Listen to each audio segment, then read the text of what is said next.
Science and Technology. But we cannot do that in isolation. We certainly would have to do that in conjunction with other ministries, not just Ministry of Lands and Natural Resources. The Ministry of Defense will be involved, Ministry of Interior will be involved, the Ministry of Local Government and Chief Secretary Affairs will also be involved, because mind you, it's a multifaceted challenge and we need everybody to have. The media would have a role to play in our desire, which will be unyielding, let me say this, to fight against Galamsey. And I can assure you that we will do our utmost best to ensure that Galamsey becomes the Tintin. I shall make my plan, my vision, which of course would tailor the vision of His Excellency the President as captured in the NDC's manifesto. And the policy direction of His Excellency the President will be made known to the Ghanaian people. But one thing I can tell you, that we will not compromise when it comes to our fight against Galamsey. It's a danger to our survival, it's a danger to our lives. And we need to work in a complementary fashion with other ministries and agencies to fight this. So I won't stand here and say that this is what I'm going to do. I'm going to do that, of course, with the support of other ministries and agencies, and of course the support of the Ghanaian people. We have all come to one conclusion, that Galamsey is a danger to us. It's a danger to our survival, livelihood of people, economic activities are drilled. Our major export earner, which is cocoa, is being affected. My brothers and sisters, the whole country is appalled at the extensive environmental degradation that has been caused by illegal small-scale mining, popularly known as Galamsey. Your own son, Ama Kofi Boa, is formulating strategies for the implementation of our manifesto promise for dealing with this Galamsey menace. Our plan will involve the communities, including the chiefs and the youth, to take part in protecting their lands and forests and water bodies. We're not going to make it the responsibility of only the security agencies. We're going to involve the chiefs and the young people in the communities to help to protect your own lands, your forests, and your water bodies. We'll take urgent steps to halt mining activities in our forest reserves and on our rivers.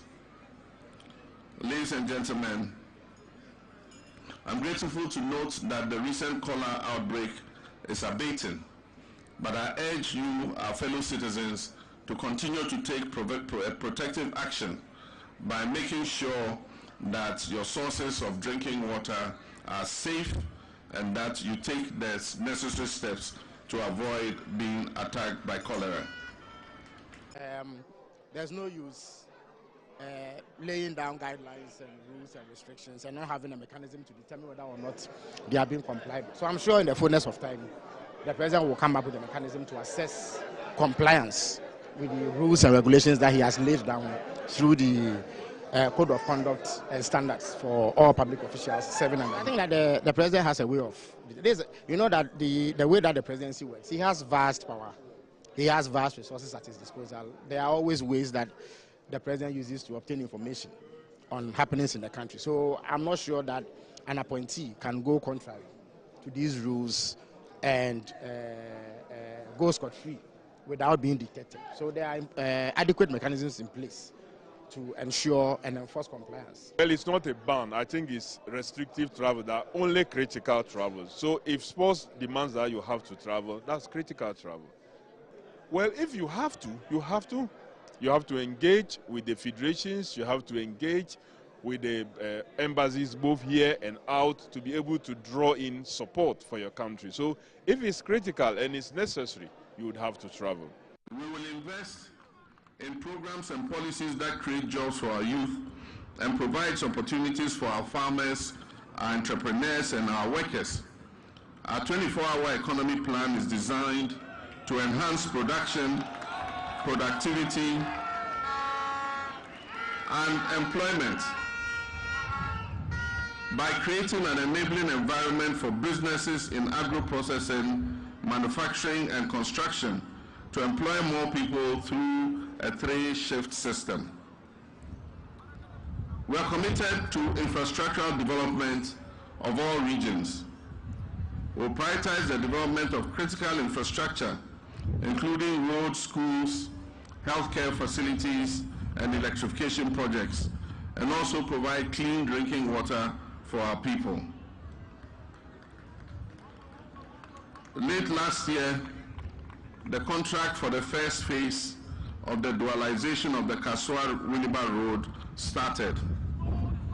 Upon completion, this project will facilitate the movement of goods and services and enhance trade.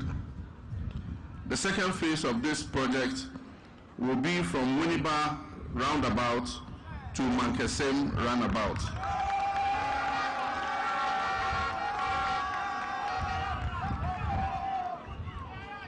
And the third phase will be from the Mankesem roundabout to Cape Coast. While phase 1 is ongoing, phase 2 and phase 3 will be packaged and funded under our Big Push program. We also have targeted important roads like the Yamuransa-Praso Road, and then the Cape Coast to Twifo-Praso Road, amongst others. I've asked the Minister of Trade and Agribusiness and Industry to provide me with a status update of the Commander Sugar Factory. We are determined to proceed and continue with that project so that the central region will become the biggest producer of sugar in Ghana. We'll also work closely to upgrade the facilities at the Cape Coast Hospital so that it can indeed be a real teaching hospital for the University of Cape Coast Medical School. Why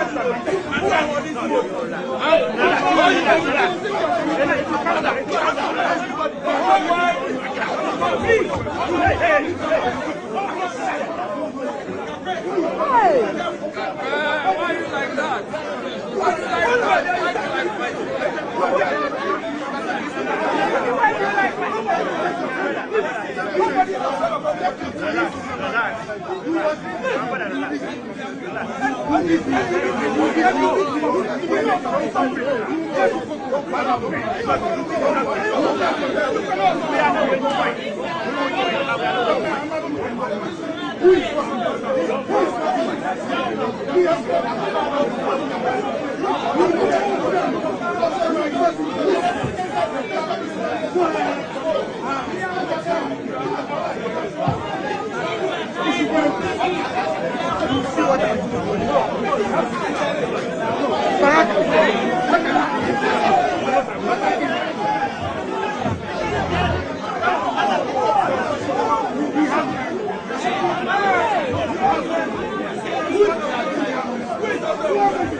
You indicated that there was an agreement that Kwabena Mintah Kando was going to be vetted that night. Yes. So what changed? So we had what changed? I don't know what has changed. I don't know what that led to the opposition. Yes. Of Kwabena Mintah Kando. I do not know. And that's so why I come back to. I was highly surprised. So I was even asking the minority leader that you previously spoke to me that Kwabena Mintah Kando can be taken, and that he personally reached out to you that he wants to be taken that evening, based on the fact that he had brought people from Dioboso to Accra. So he pleaded that he wants to be vetted. You do not have a problem with it. So now what has changed? I can tell you his answer. What did he say? That he is under pressure. Under pressure. Now to say MPP for and now say MPP ni any NDC ni ekwa bo MPP ni no na yampu NDC ni no we are giving the EC 1 week 1 week 7 days. The EC must come and declare our candidate as the. What is the difference between the ordinary thief and a political thief? Number one, the ordinary thief steals your money, your bag, your watch, and your jewelry, isn't it?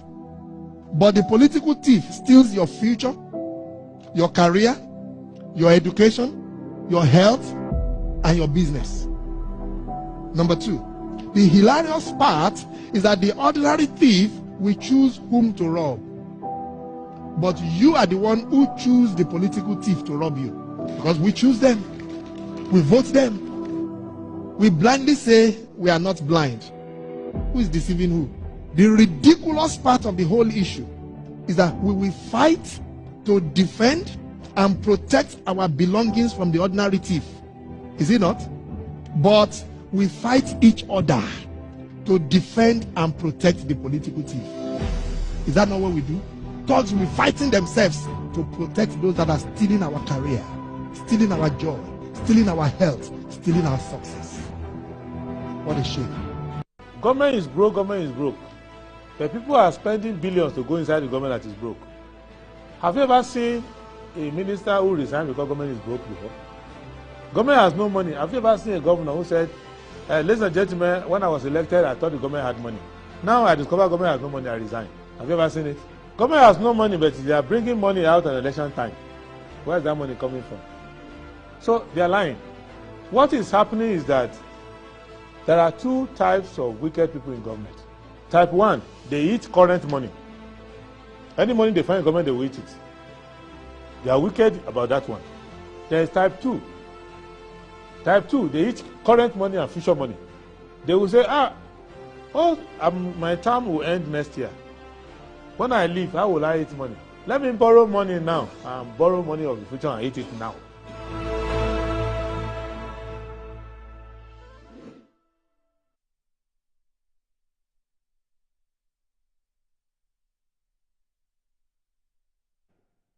All right, a very good morning to you and you're welcome to the program. It's Good Morning Ghana, and we are here again to discuss the issues of the day. We thank God for giving us yet another Monday to, start the week as we're going to go through this February is going to go on like that. Today is the 10th of February 2025, and let's see how it goes. We start with the headlines of the newspapers. I started with the Daily Graphic, and it says, "Don't travel first class."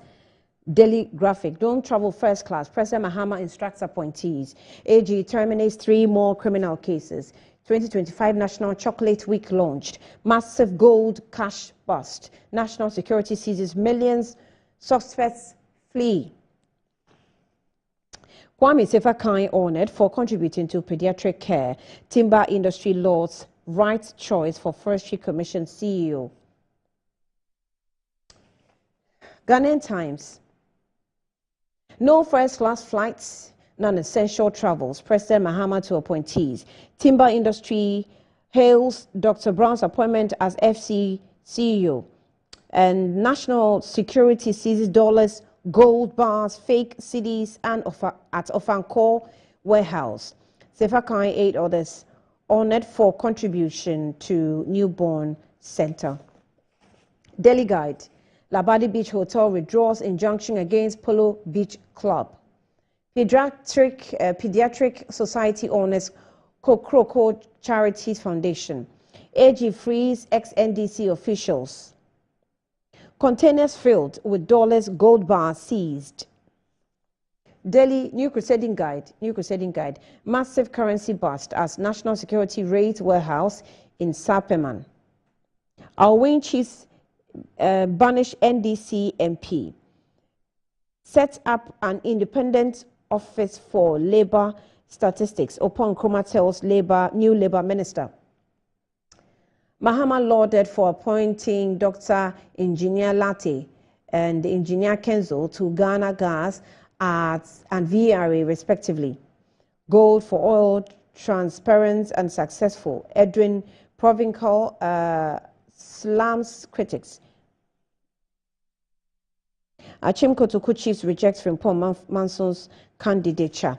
The Insights newspaper. Bloodbath looms at GBC's Ajankote over land guard terror. Residents appeal to IGP for police protection. Towards in assisting persons with chronic diseases, Mahama re-echoes promise to establish Ghana Medical Trust Fund. NPP moving in wrong direction. Party gurus call for a paradigm shift. Medical lab scientists urge government to take action on outbreak of cerebrospinal meningitis. Washington's fantasy of a war against China. The Herald. I like the way the inside puts it, fantasy. The Herald newspaper says Samia Oku denies grabbing state-owned Nungwa livestock lands as a great minister Eric Opoku swing into action. General Kwenu's leadership must be studied in military institutions. Anyidoho. Mahama directs energy minister to end Eni and Springfield's unitization dispute. Stakeholder applaud new forestry CEO pick. Urged to tackle illegal logging and mining.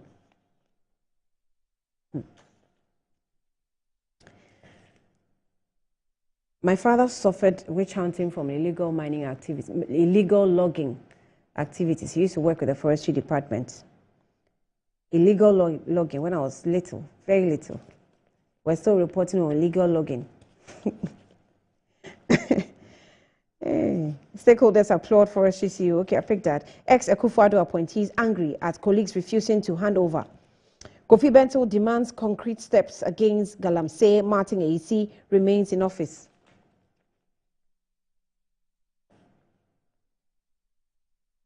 The Daily Statesman. Samia Oku urges reforms in lottery sector.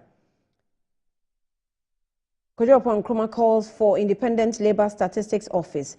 Former Hajj Board refused claims on legacy debt. Attorney General under fire. Challenge to justify discontinuation of high-profile cases. APD 2025 compact unveiled to strengthen Africa's global competitiveness. Dr. Engineer Latte, Engineer Kenzo gets new appointments.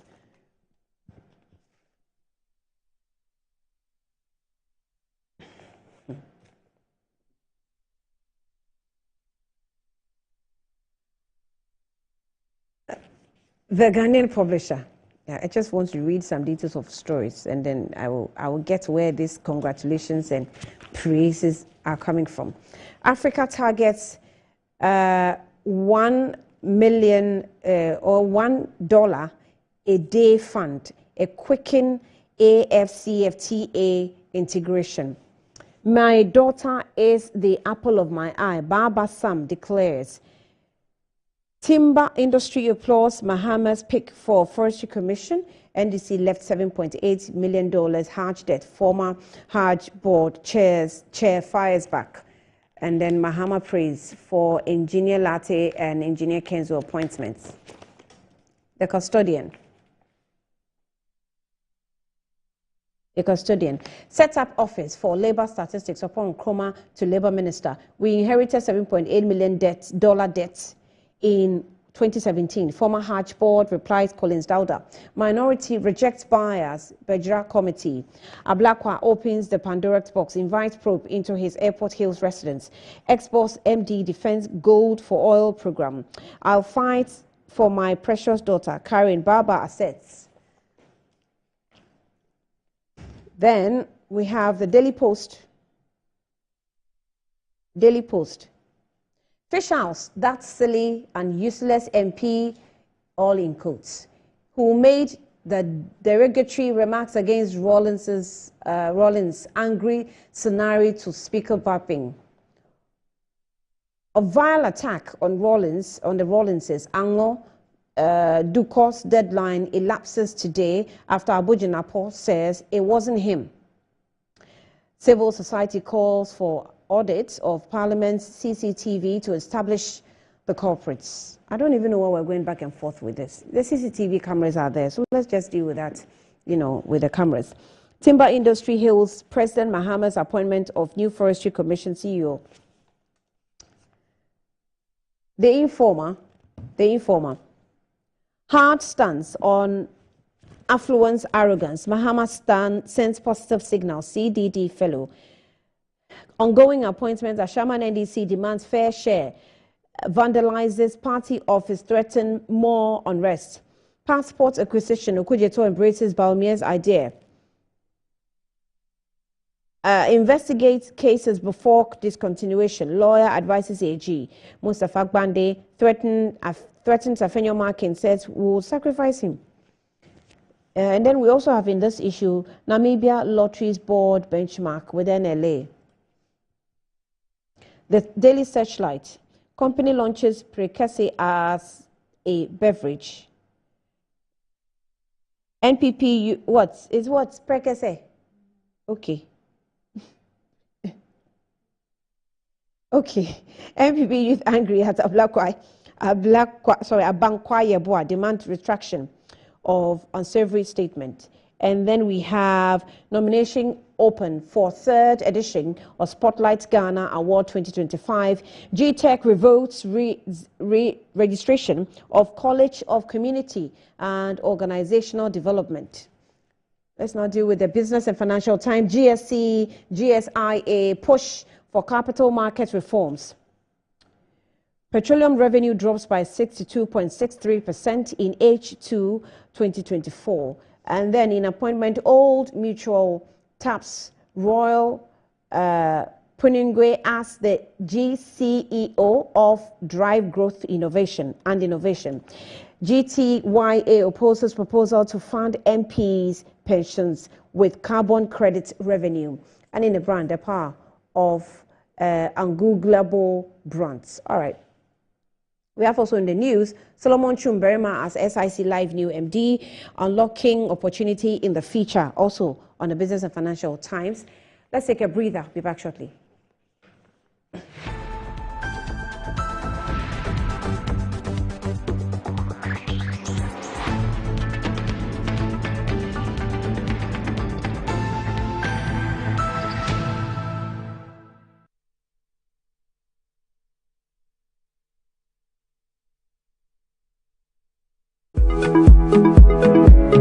Sometimes the unexpected happens and the hero falls down in his own story. But he needs not stay down for long. Cosmopolitan Health Insurance is your trusted health partner. Whether an individual building a business, with Cosmopolitan Health Insurance, your medical care is our concern. For the best health insurance solutions for corporate institutions, groups and associations, families and individuals, choose Cosmopolitan Health Insurance from our over 700 accredited health service providers nationwide. Call us on 0302 540 668 or 0501 678 547 for all your health insurance solutions. Cosmopolitan Health Insurance, your medical care is our concern.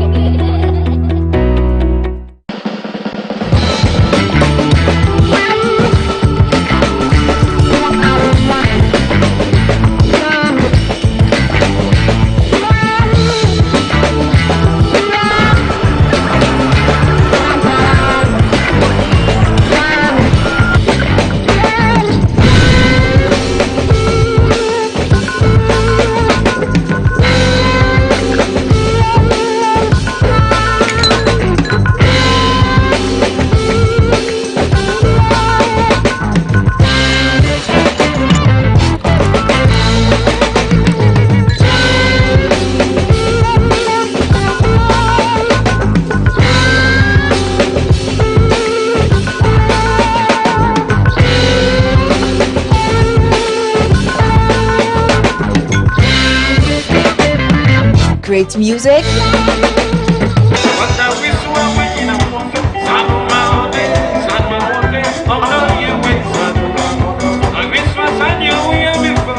excellent service, great company, and meat galore. The Alisa Friday Barbecue. It's fun on Fridays at Alisa.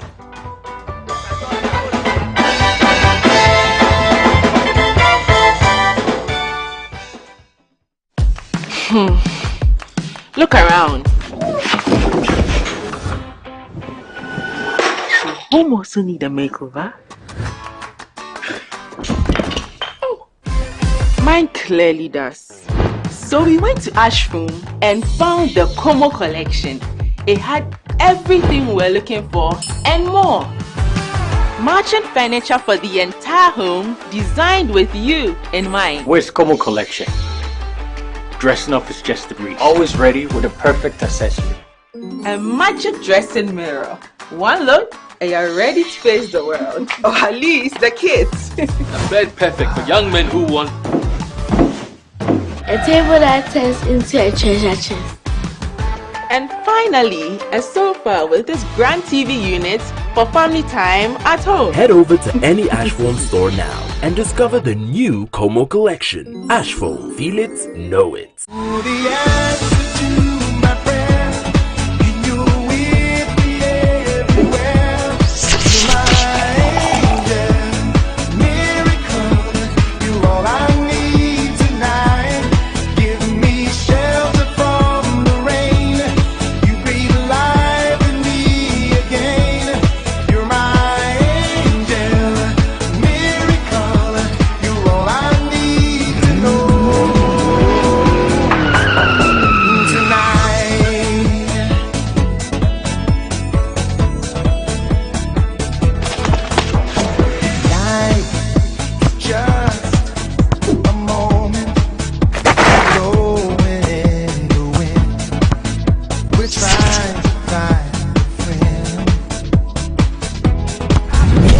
Jeans energy drink.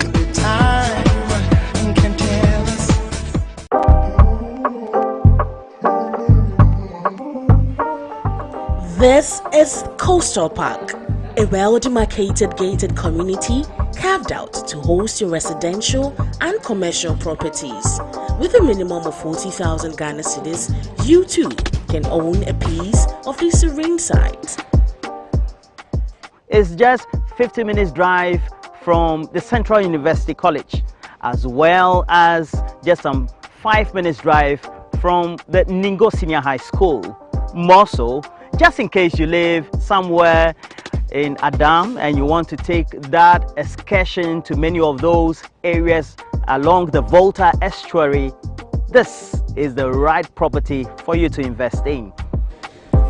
Great news from Estate Masters Limited. We're running a 10% discount promo on all sites to celebrate our 10th anniversary.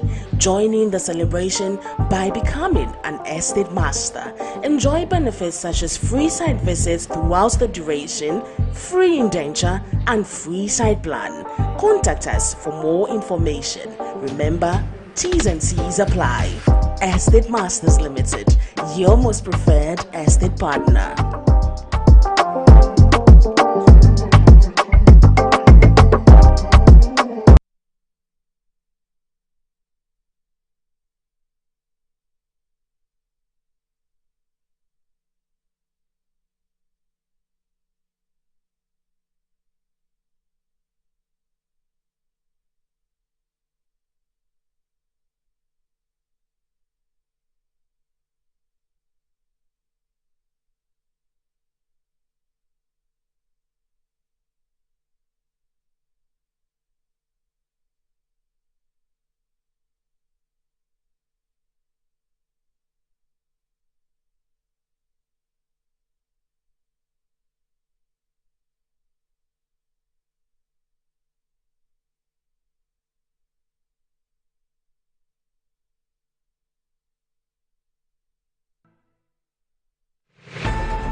Issue about emergency medical services. Mr. Speaker, since I came into the Parliament maybe about a couple weeks ago, I have gone around the entire premises, and Mr. Speaker, I don't see any emergency kits or any emergency services provided for us parliamentarians. I don't see AEDs in the bathrooms or in the hallways. And the other day, we also saw the former president's ADC, who fainted in the chamber, and the way the ADC was actually carted away was actually not per standard of care. So, Mr. Speaker, as a trauma surgeon myself, I would like to propose that maybe with your indulgence, that we have a committee that might even have an emergency services team so that we can walk the premise and see how best we can help ourselves in the room. I also have an agency that we teach emergency services, which is advanced cardiac life support, which is what happens when people are having a heart attack or a stroke. We also have the stroke care. That maybe we offer some of these classes to our parliamentarians, and not only just as parliamentarians, but the staff, as well as perhaps our drivers and maybe our house helps, so that in case one of us is in trouble, at least there's someone who can perform the first aid. Proper first aid leads to decreased morbidity and mortality, and all the studies have shown that. So for me, I'm concerned that we don't have those services available, not even an AED in any of the hallways. Should any one of us in this room have an emergency situation, I think that we probably may not make it to the nearest hospital. So we really need to look at that for us in this chamber and all of us in this House of Parliament. Thank you, Mr. Speaker. Thank you very much.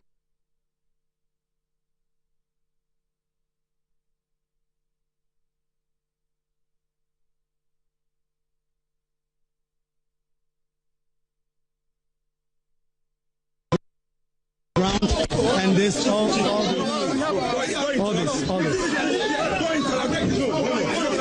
All this happening right in the middle of all this. Austin Game trying to calm things, and there's a violence, there's a fight. This is literally two MPs at each other's net. Honorable Hassan Tampuli together with Roxy Nelson Dafemeko pushing, holding each other's clothes as we speak, and their leaders are trying to separate them, and none of them will allow this to happen, and they've been separated as we speak. But this is chaos. This is a lot of very not so nice scenes as the marshals and other persons try to separate the conflict and the confrontation that is currently ongoing here at the appointment committee.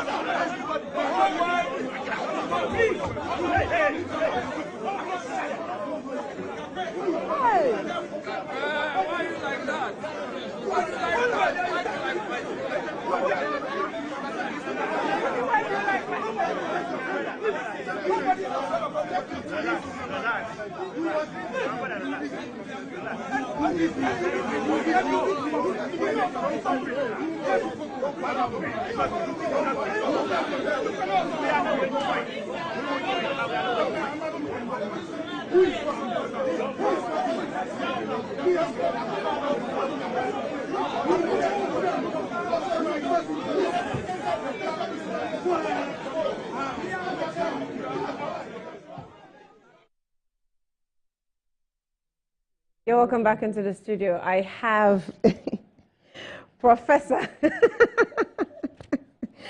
Grace Ayensu Dankwa with us in the studio. She's a medical doctor and also member of parliament for Esikado Ketan constituency.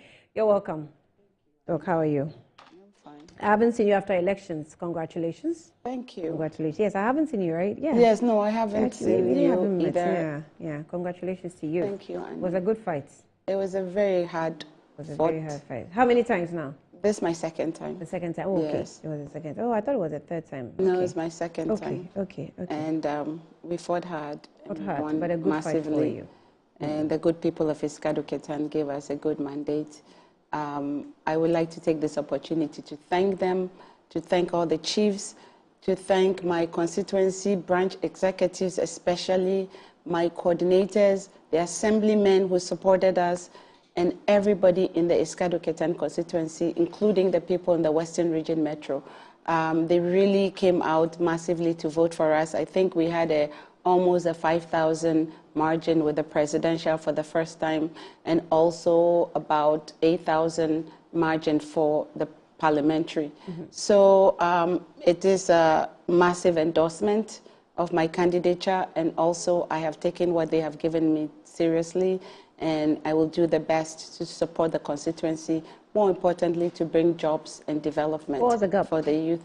The gap for parliamentary was about 8,000 something, or close to 8,000, and the gap for presidential was about 5,000. So it was a massive endorsement because in 2016 I came in at the deficit of about 10,000, 9,000 something. So we have bridged that gap and gone over about 8,000 now, and for presidential about 5,000. And more importantly, presidential, my constituency, they've never won before. So for the first time, we did that. And I think it's because of the job I did over the 4 years from the 2020 election is what really brought us to the to win some of the seats in the metro. So after 2020, we didn't stop working. We continued to work. We continued to sell our message. And the people of the Western Region Metro, which is, I think, one of the hardest areas because the MPP had dominated in my constituency specifically for about 28 years. And it was practically impenetrable.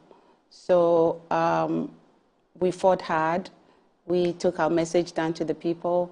The people believed in our message, and they have given us such a massive endorsement to both President Mahama and myself.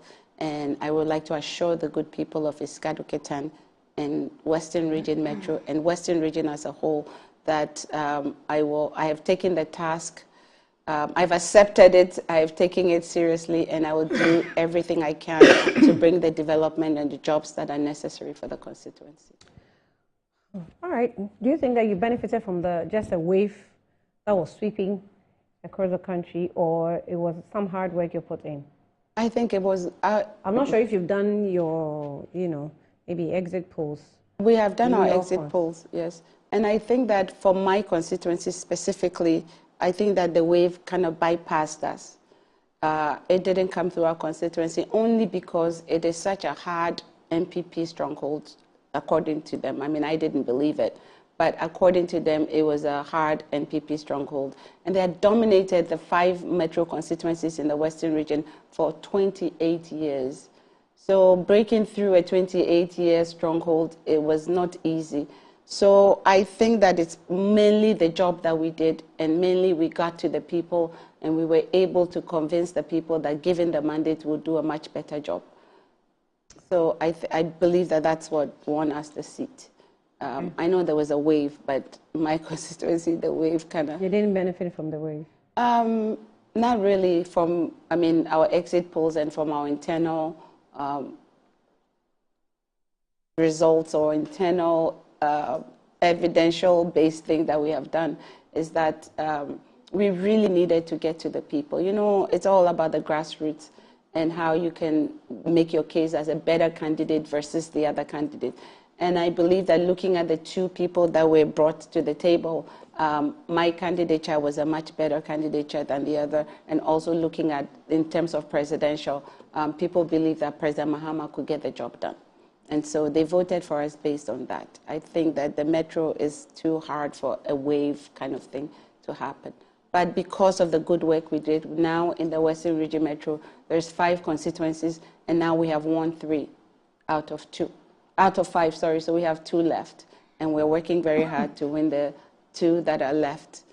Hopefully we'll take Takoradi and we'll take Effiang. But it all depends on the work that we do in the next 4 years. And I believe that given some of the things President Mahama has done since he became president in less than a month or so, he's heading the right direction. Everything he's doing is on point. The people are excited. And we, as a member of parliament, will support him in everything he does and make sure that the next 4 years is exactly what Ghanaians voted for us for. Okay. Thank you. Let me welcome Lara Timosasaka, who is also a member of the National Communications team. Is it right to also refer to you as a immediate past Deputy Executive Director for the Postal Courier Services Regulatory Commission? Well, in a few weeks, that will be it. in a few weeks, in a few weeks' time. Yeah. So, Annie, sorry, before to just, I have the actual numbers for the constituency. So it looks like President Mahama's win was about 4,600 and something, and also my win was about 5,000 for about 6,000 for me, 8,500 for parliamentary, and then 5,000 for presidential. The vote difference. Yeah, because earlier you said 8,000. I need to look at your figures in the context of turnout, because if you have over 79,000 registered voters and you have a little over 44,000 voting and you pull 26,000, a little over 26,000, I wonder how overwhelming an endorsement that is. So I think you should be looking at it in the context of turnout going forward, because, well, they may have increased by some 3% from last election. They've had as high as 71% before in that constituency in 2004. So if you're looking at 54% in that context, I don't think there's a lot of there's a lot of work to be done. But these are borrowed seats, you know. So Doc shouldn't be, or Prof shouldn't be too excited. They are borrowed seats by virtue of the dynamics and the circumstances that 2024 went. Okay. You were saying something? No, you were asking me a question. Yeah, I was asking if it's okay. Yeah, I said in a few weeks, yes, in because if you tender in for public service institutions, when you tender in your resignation, you need to give notice. So once you feel obliged to turn in your resignation? It's the right thing to do. It's the right thing to do? Yes, it's the principal thing to do. So I guess you stand with some of your party officials who are speaking, you know, either on radio, TV, and on social media, criticizing those who are refusing to, you know, exit office. It's difficult to relate to the fact that I was virtually on the set every other week, every 3 weeks. I don't believe in the approach of the NDC. So, as a matter of principle and in terms of belief, I mean, how will it be that the people I opposed strongly and tried to convince Ghanaians against voting for them? How will I feel staying in to do what? I don't believe in what the approach they want to use. What's the approach? I don't believe in the promises they made. We had a manifesto. They had a manifesto. It wasn't significantly different because the problems in our country are virtually known to all of us. But the approach to it, for instance, with a number of ministers, for instance, our candidate said he was going to do 50. Their candidate said he was going to do 60. Right. We were going to focus more on digitalization and other aspects of it. We had a whole blueprint for issues like Galamsey and all that, but Ghanaians thought otherwise. They have people who campaigned and believed in what they want to do. They should be given the opportunity to come and implement what they campaign to come and do. I don't think it would be right to stay and do what? So persons involved, you know, who are engaged in, I don't want to leave office, I don't want to leave office. People see things differently. I mean, for those because no, the argument has been, I was given a contract, and the contract is 4 years, so you can't come exactly. You are given a contract, right? But in every contract, there's a termination clause.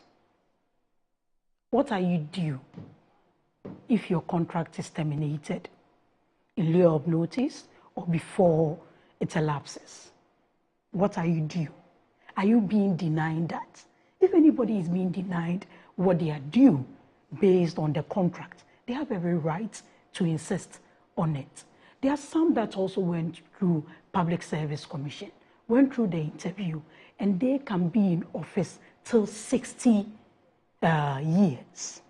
That's the mandated retirement age. If you are being asked to leave, you can insist on what you think. There are certain benefits that come with it, some compensation that comes with it.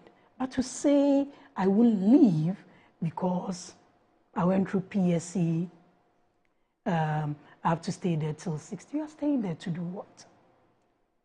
Will you be comfortable going for meetings with the same people you opposed? Will you go there and be heckling them? Will you suddenly change your thought process because there's a new administration? You are not a civil servant. You are not a public servant in that sense of it. Civil servants are supposed to be loyal to every government that comes. That is what their terms of employment define. Public servants, depending on your level. But the moment you go in as a political appointee, I didn't say that. If the person who appointed you is no longer there, I don't think it's the right approach. I mean, even in institutions, there are directors. There are directors that can equally run issues. At this point, there isn't much that is going on in the institutions anyway. So the budget, the current budget will lapse in March. It's just a mini budget. There'll be a new budget for this government and things will start rolling. So I just think it's a matter of principle and what we believe in. All right. Apologies for what was written on the screen. That's not exactly the words of Dr. Grace Ayesu Dankwa. Apparently, it was actually Laratu who made a comment that she had borrowed the seat from them. But that is not the comment of what was written. Grace Ayesu Dankwa. So let me just issue that disclaimer. Apologies for that. I'm sure the Prof is quite sensitive, huh? I mean, it's a big deal if you write something. If I didn't say something, somebody said I said it. From the prof I knew before she became. So apologies to you. You are here. Let me apologize for that. I also heard that she's anyway. Let's continue. She's been speaking a lot. Let me give you the chance to talk to us about what we played earlier on from the House. Yes. What you saw when you first entered Parliament House, and I thought that was great for pointing it out and also relating it to the President's ADC who collapsed during the address. It was such a big deal. But how does it look like with the whole House, the August House, like Parliament House, not having such emergency arrangements for emergency cases? Annie, thank you. Emergency services in Ghana, I think it's maybe, I've been talking about it for the last couple of years. And it's one of the parts of medicine that I think that we need to do a lot more with. When you go to our hospitals, I think they are the same. When you go to like all of our public places where it's like healthcare type places, CHIPS compounds and everything, the emergency services are not adequately available, or the emergency equipment are not adequately available. So going into Parliament, I was looking for certain things. I know they do have a clinic on campus, like in the Job 600, there's a Parliament clinic. Then I also saw that we have paramedics. But what happens in the chamber is that the paramedics are not allowed to come inside the chamber. Why? Maybe it's some rule thing. It's something that I knew. That's what I came to find out. So even though they have some equipment with them, which they have in a bag, the problem is if the issue happens on the chamber, they can't come in and help the person. So the present ADC, the thing that we all watched, I wasn't in Parliament then, we saw the man collapse and we saw how he was even transported. Yeah. He was actually even walking, they walked him out as opposed to the man has collapsed, let's figure out, is he breathing, what's the issue? Yeah, I mean, we have the video. If the producers can pull it up for me. He was on a stretcher. And I saw Dr. In the Kisi, chamber. Yes. No, and I saw but it was Dr. later. Kisi trying to attend to him. I'm not sure what exactly he did. Exactly. But that was because he's a medical doctor and an MP. Yes. So in a situation when we don't have a medical doctor available, and the paramedics are not in the house or in the chamber, then what happens? I think that the paramedics are not allowed to come in into the chamber in the case of an emergency. They're not allowed to come into the chamber. Even in the case of emergency. They have to bring you out, tied to the outer perimeter for them to attend to you. So that is the rules now, current rules. So my thinking was that, now elsewhere or in other jurisdictions, emergency care doesn't have to be even provided by trained doctors. Of course. So you go to airports, you go to airport bathrooms, and they have defibrillators, what I call AEDs. Defibrillators, they're all over the place. And even with the defibrillators, I call it like, they have numbers, like number 1, do this, number 2. So we are teaching these things to lay people. Yeah. So my point that I was making on the parliamentary floor was that we need to do mass public education. We need to get some of these AEDs in public places, because this matter doesn't only apply to parliamentarians. It applies to all Ghanaians. Even in hospitals, when you go into hospital hallways and you are in hospital consultation rooms, some of them you don't see AEDs. So this matter is much broader than the parliament, but that is what I notice in parliament. So in the hallways, I don't see like defibrillators there. Maybe if the paramedic with the defibrillator is not around, then what do? We should have these things in the hallways, closer to the restrooms, maybe. Inside the chamber, I think that we should have like more than one defibrillator inside the chamber. But moving away from what is actually happening in Parliament, it's more important that we look at our emergency systems as a whole. What is happening out there? What is happening in our hospitals? This whole ambulance with you have to buy the fuel for the ambulance if the ambulance is transporting you. When you get there, sometimes ambulance is there and there's no bed. So those are the issues. I mean, when she came, she mentioned the situation where when you go to the Legon Medical Hospital emergency center, you have to pay an amount of 2,000 cedis before you are admitted. Emergency. I'm not aware that that is what they are doing, but if that's what they're doing, I think it cuts across the country. Is that in other words, yes. In other words, how can a layman use this? They have ones that will tell you, number 1, it's a pad. It's like it's so easy that we're even teaching high schoolers just like using elsewhere. The extinguisher. Exactly. You don't necessarily need to be a fire officer to use the fire extinguisher. Okay. And they've written 1, 2, 3, pull, that thing. That's what we're talking about. So I think that we need to do a mass public education on how to manage emergencies. And it's not just a defibrillator, but common CPR. And also when people are choking, what to do, the Heimlich maneuver. So there's a lot of things that we have to do. And I think that we have to start teaching it maybe from in schools from maybe JHS to SHS, and also through all of our institutions. Because these are life-saving things that can save a lot of lives. And you know that it would decrease the morbidity and mortality, people who are injured or maimed from accidents, and also people who will die. And when that happens, most of these people are usually maybe people of working age. And so they are maimed, they're in the hospital for days, they are dead, and they're removing from the national kitty. So if these people stay in to work, it will help us with our revenue. And so it's a whole other topic that I think I will try to champion as a new parliamentarian from Iskadu Ketan.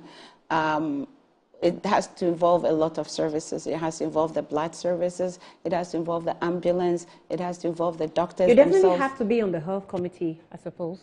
Yes, I'm hoping. We haven't done the committees yet. So, wherever they place me, I'll do the work that I've been taxed to do. So even if I'm not there, I can still. Yes, I can. You can be a friend. Yes, I can be a friend to the committee, and I can also help with research, and so that I can use my experience to help both the people in Parliament or the entire Parliament premise, as well as Ghanaians in general in our hospitals. Since we have failed, for want of better expression, since we've failed implementing, we failed as a country. No, implementing these. You need to know health and every other thing in this country is continuous improvement. Okay, so this is the point I want to make. Technology hold changes. on. This is the point I want to make. That's why I'm change. saying we failed. We have failed. Lara, no, I'm not even going to change the word. No. We have failed. When it comes to emergency provisions, first aid assistance, we should be teaching them in schools. Yes. Primary schools, even in kindergarten, we should teach children. I agree. It is something we have failed. You can't even use any other word. I am saying that since we failed in implementing it from the bottom-up approach, then we have to start from the top-down approach, where you will see Parliament House implementing those measures, where you see big institutions implementing those measures, and it will help travel down so that we haven't been able to do it from the basics. So then let's do it from the top, so it travels down. It's something that we can do. I agree with you when you say health is a continuum. When you start the conversation, go like we failed. There are lots of things we can do better. Yes, but we failed. That's why we are doing them better. For pre-hospital care and emergency care has been a conversation. Ask yourself, in this country, the primary institution that handles these things is the ambulance service. The ambulance service has moved from a unit in the Ministry of Health to an agency now. With all the fleet that has been provided for, there are still things that need to be done.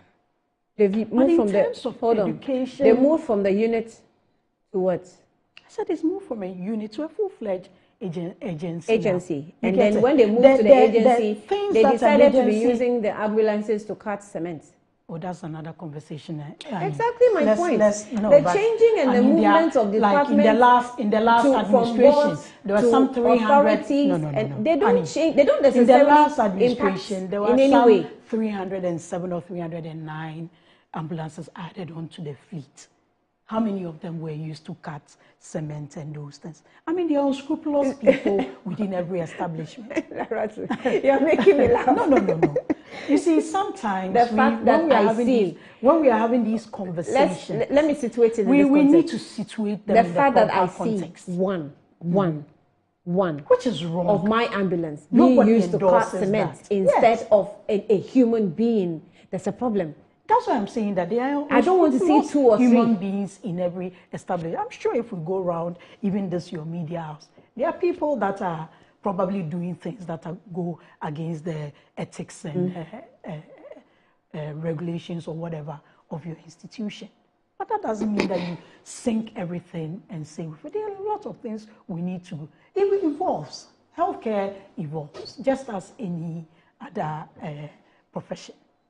The kind of thermometers we're using maybe 10 years back are not the kind of thermometers we are using now. So it involves continuous improvement. Okay. You get it? It's a conversation there. But as for the basic training and all that, those are the things that we all need to do. At least I was a primary school at JSS, had the opportunity to learn how to do, is it the CPR? CPR.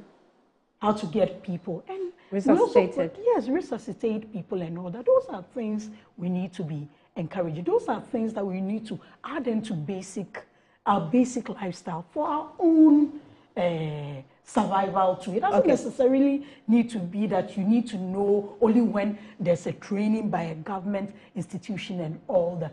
Just as we learn to drive, just as we learn to do other things, these are basic things that we need to learn, especially when you have old people or people with conditions within your establishment or within your family or other.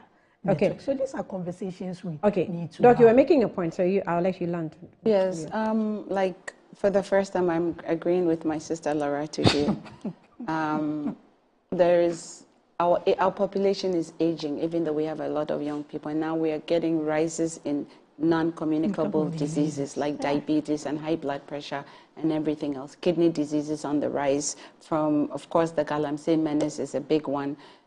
There's a lot of medical issues that are happening in the system, right? So what we need is, what we're going to find is that we're going to have more emergencies because of these rise in the non-communicable diseases. So it's important that, like she said, we start training people from the bottom up. Even though we're doing the top-up approach, the bottom-up approach is also very important, because you may have an accident or you may be in an emergency and the only person available might be your children. Yeah. The only person available might be your house help. The only person available may be a stranger. But if the stranger can do the bare minimum, which is a CPR, they will save your life. So we need to rethink how we go back and teach people these simple, basic procedures that saves lives and also eventually saves money, country money. So my thinking is that with the new government, we have a new Minister of Health. President Mahama is a health person. He has improved the healthcare in Ghana more than I believe that any president, because he's the one who actually upgraded or rebuilt the Ridge Hospital. He also built a new hospital, the International Maritime Hospital in Tema. He also did the Dodowa, Abetifi, new hospitals. I mean, President Mahama's record on building and healthcare and the health industry. He even had the program where he replaced all spoiled equipment in hospitals. That was in President Mahama's first term, Mahama 1. So I'm encouraged that all these things, I mean, I was part of the NDC Health Manifesto. So I'm truly encouraged that we will get back to the drawing board and see how best we can, and some of the things we can do to really reintroduce this education. It's going to be a massive public health education program, but we will embark on it, and we'll also make sure that when people are in emergencies and they end up in any of our facilities or any of our hospitals in Ghana, that they receive the best care, and the care would be basically based on the standard of care elsewhere. So I'm encouraged. I'm happy that we have the right government in place. I'm happy that Ghanaians spoke, and they spoke resoundingly. I'm also happy that Ghanaians know that if given President Mahama the job, he's going to deliver on his mandate. And I, as a member of parliament from his Skadu-Ketan constituency, will also deliver on my mandate and serve the people of his Skadu-Ketan as well as the people of Ghana, and I'll serve them well. So I'm agreeing with her, everything she said. But Doc, Prof, one of the things I have insisted is the last thing you do is try to politicize health. Politicize what? Try to politicize health. Try to politicize health? Yes. I mean, you talk about, if you talk about infrastructure, putting a facility just up doesn't necessarily. I didn't only talk about infrastructure. I also talked about equipment. Okay, no, repeat what you said. I said the last thing we want to be doing, and I have insisted. Not that, but putting up just a building or an does infrastructure. Not necessarily not make necessarily a hospital. If you don't equip it, you get it.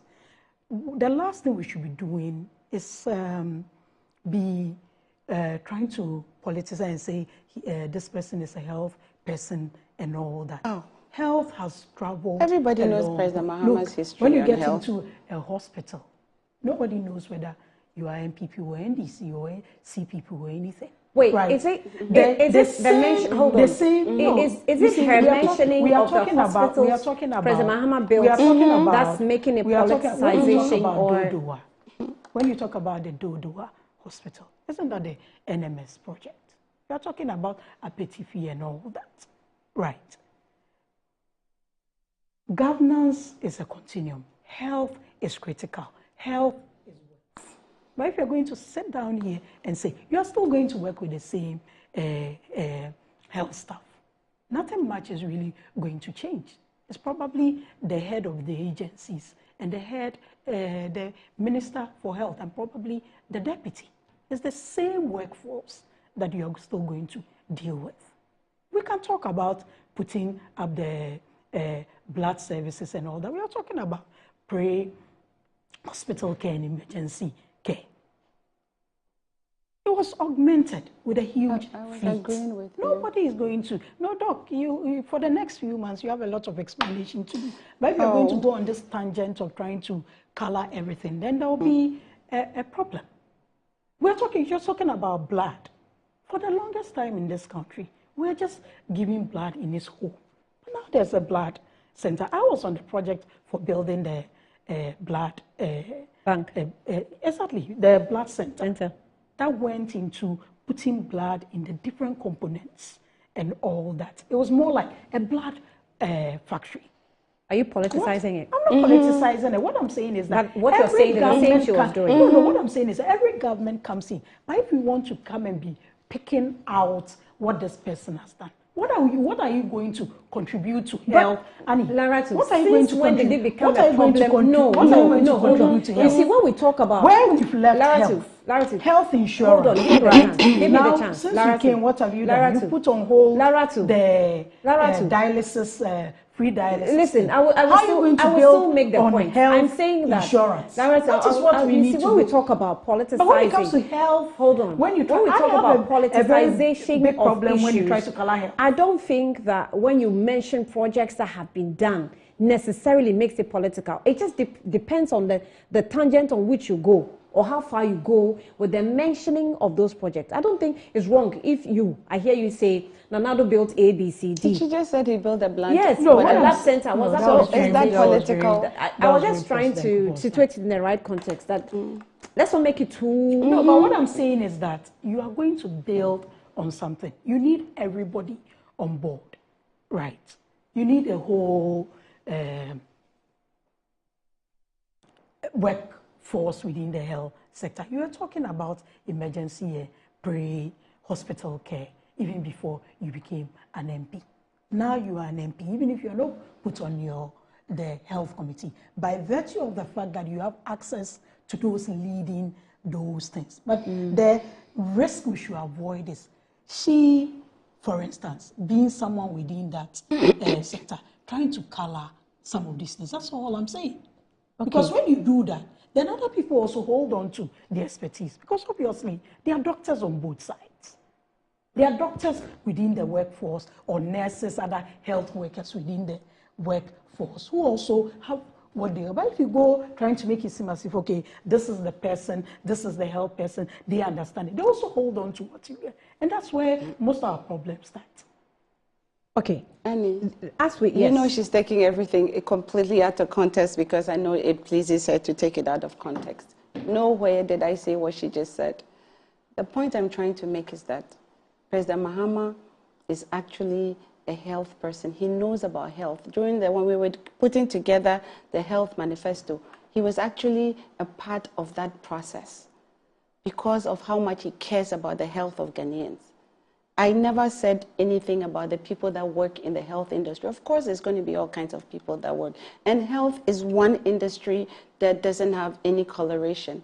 In other words, it doesn't matter which part of the aisle you belong to because everybody gets sick. So I just want to put it on record and make it clear that nowhere did I go on that tangent that she's going. And when I say President Mahama is a health person, I don't mean to politicize anything. I am just talking about what I know about him personally and how much he cares about health. Remember the COVID-19, during the COVID-19, NDC didn't have to do anything, remember, because MPP was in power. But because he cares about Ghanaians, put together a COVID-19 team to support the government's plan to look at some of the mitigating factors and things we can do, how we can raise funds to help the COVID crisis or the COVID pandemic. This is a person who could have just said, oh, well, I'm not the president, it's these people, let them do their own thing. So I'm only saying that because of what he has shown us in the past, his empathy and his care about the health industry, because health is wealth. If you don't have health, you can have anything you want and it's not going to work. So I'm only saying this to cement President Mahama's stance on health and how for me, he's the health person. That's why I use that word, health When you say person. health person, But it what do you mean wasn't by health person? any slight health person, against what do you any mean by other health? person. Okay, That let's- he cares about okay, health let's and he continue. puts a lot of his effort and energies and funding president has to into care health about the health when of given the the opportunity. Even when he's not supposed to do it, The he deputy does it. ministerial positions, which ones are left? I have no idea. Why her name hasn't? But we don't have health. Her name hasn't. I've been in my constituency, you know, I just came back from the constituency yesterday. President Mahama came Okay, there. but the recent list of deputy ministers, we didn't have health. There was no health? No, the health deputy minister has not been announced yet. Why? But the issue is because Why? the I thought it was substantive. critical. No, the substantive was just sworn in on Friday. Oh no, but that's no justification. No, that's what we. That's the what, list that came out, the substantives, most of the substantives were just roads and highways, right? Was sworn in a few days ago. All the others, the deputies list that came, they're substantive ministers. What's your point? What's your point? What's your point? What's my point? What's my point? What's the point? She's giving doesn't hold She's water. just asking me a question. Because her name has come up as You've heard her name? I've heard her name come up. As what? I've heard she's lobbying seriously to be deputy health minister. She's here. She's That's here. what Don't do I that heard. to her. I said I've heard. No, don't do that to her. Doc, you're not lobbying to be deputy health minister? Silence means consent. Annie, so going back to my point, President Mahama is on the right track. He's getting all his ministers in place. He has a month and he's out of his 60 ministers, he's almost done. And we are hoping that by the end of this week, all of our ministers will be in place. All of them hopefully will be vetted without any drama around it. And then he will swear all his ministers in. What we are all waiting for is a government machinery to start. Okay. And once the government machinery starts, the mandate that Ghanaians have given us, over 1.8 million people went out there to vote for us. For my constituency, like I said, I've given you the numbers already. So they're just waiting for us to come and deliver on the things that we said we would do. So for me, I'm just happy that I'm a part of this current government, that I'm part of this current parliament. I'm hoping that we'll do everything in the right direction so that President Mahama's government machinery will start working and the good people of Ghana will get back what it is they asked us to come and do for them. And President Mahama has also talked about what his ministers should do and the kinds of people that he's expecting, the code of conduct. So basically, he doesn't want people who are arrogant, that whole arrogance of power, that whole abuse of power. I wanted to ask a question about the code of conduct. Let me ask you. So we're in a new era. Do you remember we're that excited. Former President Nana Addo also unveiled a code of conduct?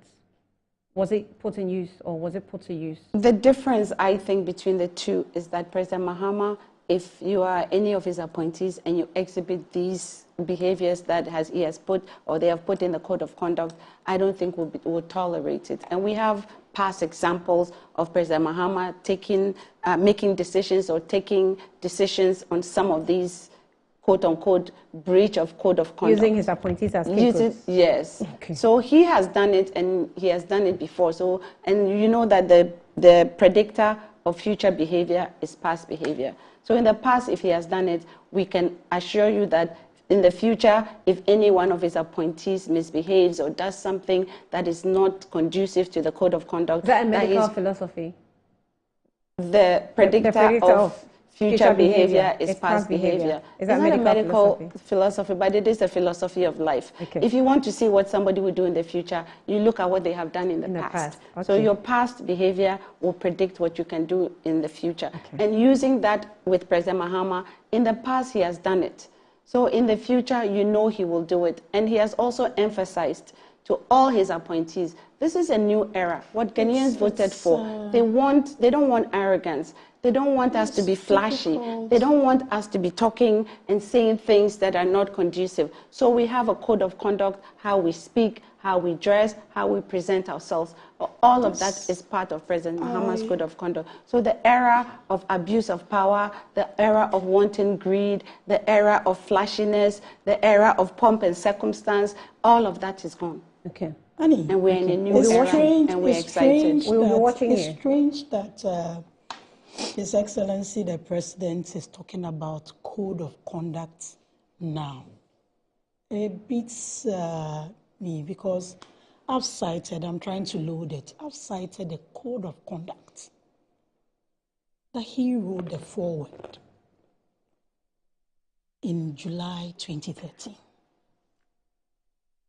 So I don't know what this new conversation on a code of conduct is. And the little that I've read, I've loaded it. That is it.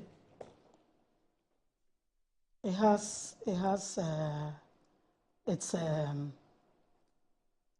code of ethics for ministers and political appointees in Ghana. Mm-hmm. Right. Mm-hmm.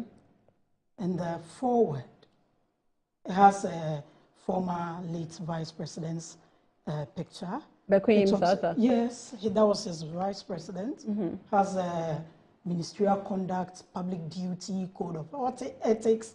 Is it that they don't believe in this? What's your point? What? That because he launched, they need to let us know what is different now. There's a different government. There's a different government. So every government comes with a. Don't forget that this code of conduct said code of ethics for ministers and political appointees in Ghana. Right. 2013. And the messages he's giving his ministers now is nothing different from, especially when you read a foreword, a message from the president. And it's signed, H.E. John Dramani Mahama, President of the Republic, Monday, July 8, 2013. So are you saying that he should use... Is this what they are going... Are they going to... Is it that they are going to review this and all that? Because all that he's been saying to his ministers are captured in this code of conduct. So is it just a matter of setting Well, I'm not sure. I'm not sure which one he's using, but it could be. But because they had a code of conduct in 2013, they may have reviewed it and still bring it back and remind you that there's code of conduct. Is there a problem with that? Look, when you look at those in transparency and accountability, influence peddling, fairness, integrity, impartiality, appropriate use of information. These are the things he's been telling his ministers. Use of budgetary allocations, loyalty, commitment, and dedication, discipline, diligence, and professionalism, contact with lobbies, definition of lobbies, definition of contact, and all these. These are the things he's been telling my question ministers. to you is so is it a matter of just setting a committee to reinvent the wheel? Did you put your code of conduct to use? That's a question I asked you. You choose to answer. Even if there was no code of conduct. No, you had a code of conduct. Even if there was no code of conduct, there's a code of conduct for public officials. I'm saying that the president... Commission of Human Rights and Administrative Justice published. Annie, reinventing the wheel doesn't show any. There are all these things that we are talking about. If you go into the right institutions, those documentations are there. But Nana Addo knew before he launched his code of conduct. Even if there's no code of conduct, as a professional, as an individual, there are certain ways you need to. You are not answering my question. I said Nana Addo knew there were code of conduct in all the MMDAs. Yes. He knew. But he still sets his own, knowing that human beings are just human beings and are going to breach the laws in one way or the other. So he sets it to guide his ministers or appointees. Did he put it to use? That's the question I'm asking. Why when there's a code of conduct, right, you localize it in other areas. Did he put it to use? Why are you asking that question? Was there anything that happened that was not dealt with? I'm listening to you. Was there anything that happened that was not dealt with? I'm not going to answer. Was there anybody that breached anything that was not held to it? Yes. Like what? Can I give you an example? Like what? The health minister. He breached the law. Which law? The procurement law. And what he breached happened? it. And what happened? The president cleared him. In fact, he laughed at the results. He did. There was a parliamentary committee. And after the parliamentary committee, what did the president say? But what was the report? Have you cited the report of the parliamentary committee? It was in the full play of the public. Everybody watched the committee. And what did the committee say? What was the report of the committee? That he has to bring the money back. They should retrieve it. And what happened? Do we have the money back in our accounts? We don't even know. Who was supposed to do that? What did the president do to him? When you breach procurement law, what happens to you? What we do, just like the way we have, when we have security issues, we run around the institutions that are supposed to do the issues, and we target other institutions. That's it. We're supposed to retrieve the money. You get it? But whichever way, His Excellency Nana Addo Dankwa Akufo-Addo is no longer the President of the Republic of Ghana.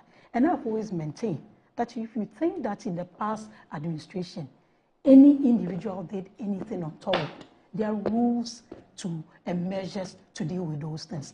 We are talking about the current president who signed the code of conduct. And the things that he's telling his ministers are the same things in the code of conduct. Now they are saying they are going to put another code of conduct together. Is it a matter of just setting up a committee, or is it a matter of just being populist just to get the attention of Ghanaians? That is the question I'm asking. Because at the end of the day, we are not having a president who is fresh to the presidency. This is a president who has been part of parliament, who has been a vice president, who finished his predecessor's term, had his full term as president, and back in office as president. He can't be doing things like a new person who has come onto the state. He signed it. And I've read out some of the headings in the Code of Conduct. Nothing different from what. Is this a matter of setting a committee or a matter of just being popular? That is the question I'm asking. Problematic. Is it bringing it back?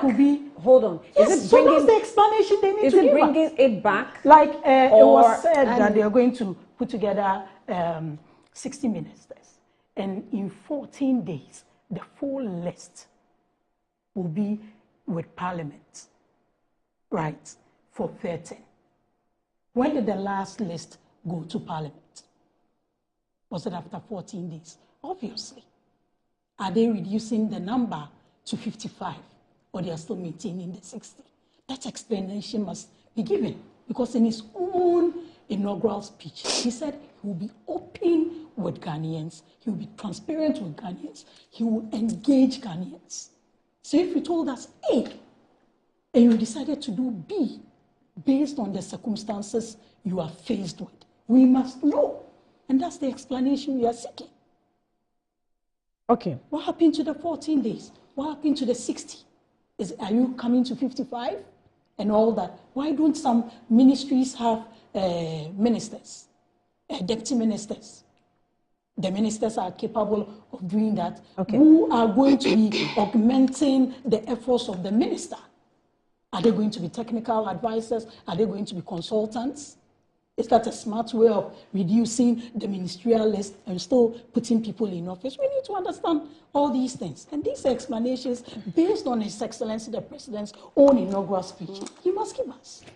All right, we'll move forward. I think that she's not being consistent. No. So, Annie, what is wrong with re-emphasizing the code of conduct? There's nothing. No. I mean, even at home, even in school, what you put even in school. No. What is wrong with re-emphasizing it? Please. Annie, there's nothing wrong with re-emphasizing code of conduct. What you put in your social contract was in English. It wasn't in any other language. Your social contract said, establish a robust code of conduct and standards for all government officials. What is me not being consistent about it? It's your document that we are looking at. It's your own words. So you're saying that what are you because saying? It says that you get it. Establish a code of conduct for all government appointees. Yes. It means it's what? It's double standards. Am I the one supposed to be explaining? There's already an existing conduct for code agencies, of conduct for agencies. Ministers and for MMDs. Institution in this country has its own code of conduct. And sometimes I always tell people, you don't know their regulations sometimes until you have a problem in the institution. That's when you know that we have manuals for everything within our establishment. You put in a social contract. You signed a code of conduct. The same things you are telling your ministers now, right? But in your social contract, you're saying that established. What is the meaning of this? That's the explanation I'm seeking. It's not a matter of how am I the one supposed to be explaining NDC's social contract. But I thought you said it's English language. Mm-hmm. That's what I'm saying. You said establish. So what is happening to an existing one, which is virtually the same thing that existing in the MMD, repeating to your ministers? because once they are sworn in, he tells them certain things. He's mentioned about. Is there anything wrong with repetition? There's nothing if it's wrong a good, with it. Exactly. I mean, but if in the social contract it was implementing the existing code of conduct, that's understandable. But establish a robust code of conduct. What happens to the one that you put together? It's not robust. It's not fit for purpose. That is what I'm trying to understand. Brooke may pretend I don't to think. understand. I don't. Brooke may pretend not to understand what I'm saying. Sitting here, I don't because think. Already I really do not think that robust or not, it's a national problem. But oh really? Robust or the not. conduct of ministers is no longer an issue. Oh no, what I'm saying, you don't get it. How can I get it? Because what you are saying is off. Yeah, but code of conduct is not an issue. So I'm saying that the document you're referring to, yes, whether you see it as robust or not, that's not the national problem. The national problem definitely will be dependent on the behaviors of the government appointees. And what we inform the and behaviors then of the what we are expecting is the punishment or the calling to book. The reason what am I saying? The reason President Mahama is emphasizing the issue. Is emphasizing. But what will inform the behavior? What will regulate that behavior? The code of conduct will regulate the behavior. The reason because if you put conduct so together, what is wrong with asking if that old one that was signed by the president is not because like I told you, what he's telling them is virtually what is in there. Okay.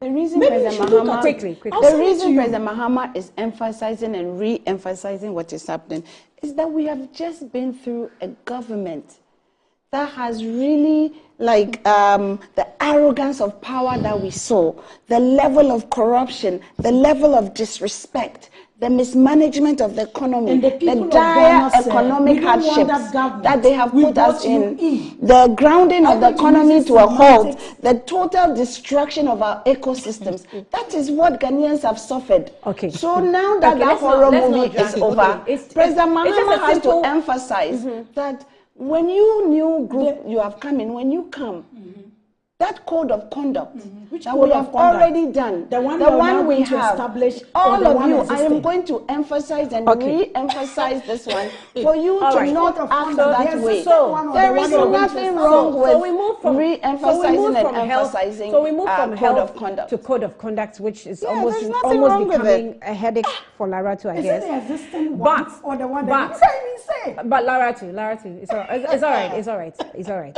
Let's just see how robust or not. Going into the past, the people of Ghana we'll just see how that, the implementation. You see, they implement without even explaining with the English language to you. The implementation of these code of conducts will tell you the robustness of it. So let's cut it there. No. Implementation of which code of conduct?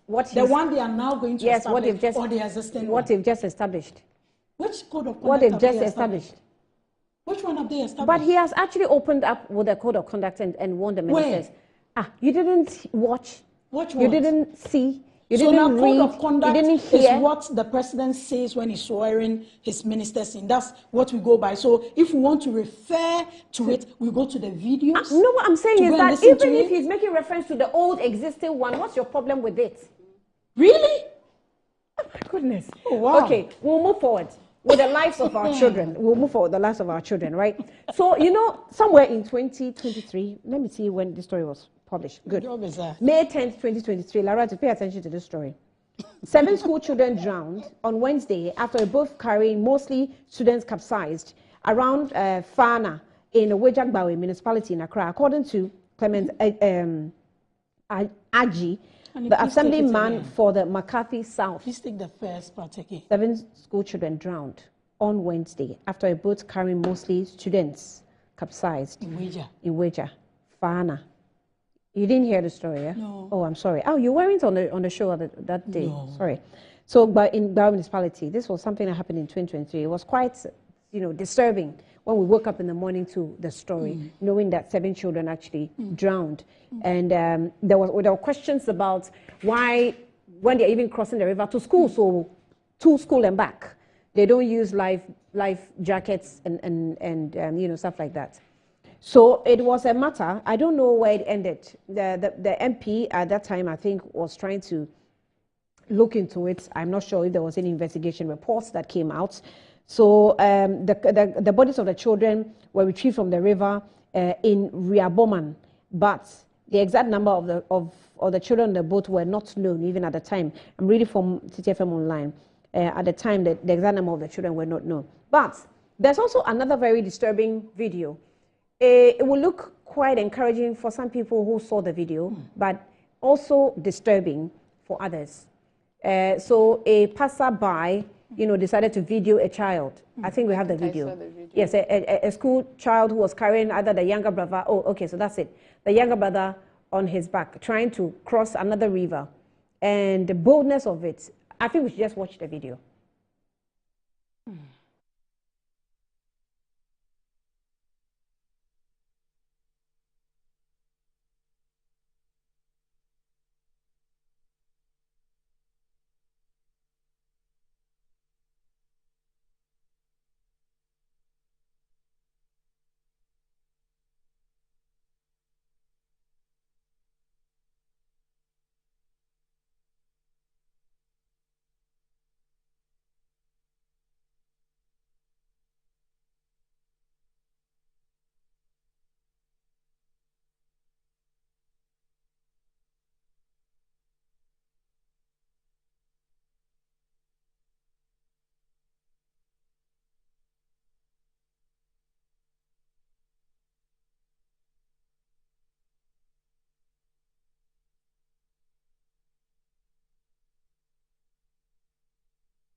Right, so at the end of the video, this was a smile, on your faces. But it was definitely disturbing watching the child carry his younger brother to cross. The question is this fair? Is this fair? Immediately, I saw the video last week, Friday. And sometimes some of you, when you see videos like that, they ask the question, is this recent? Is this recent? But I think if it were not recent, it wouldn't have been circulating at the time that it's actually circulating. So once you are seeing it the first time, just know that it was recently taken. That's what. So we tried to trace the source, and a lot of people tried to help. People were posting the videos, sharing and all. Now, what I did was someone shared from his wall, seeking to identify the area and where all that happened. Then I also shared on my wall that let's make it go viral and help.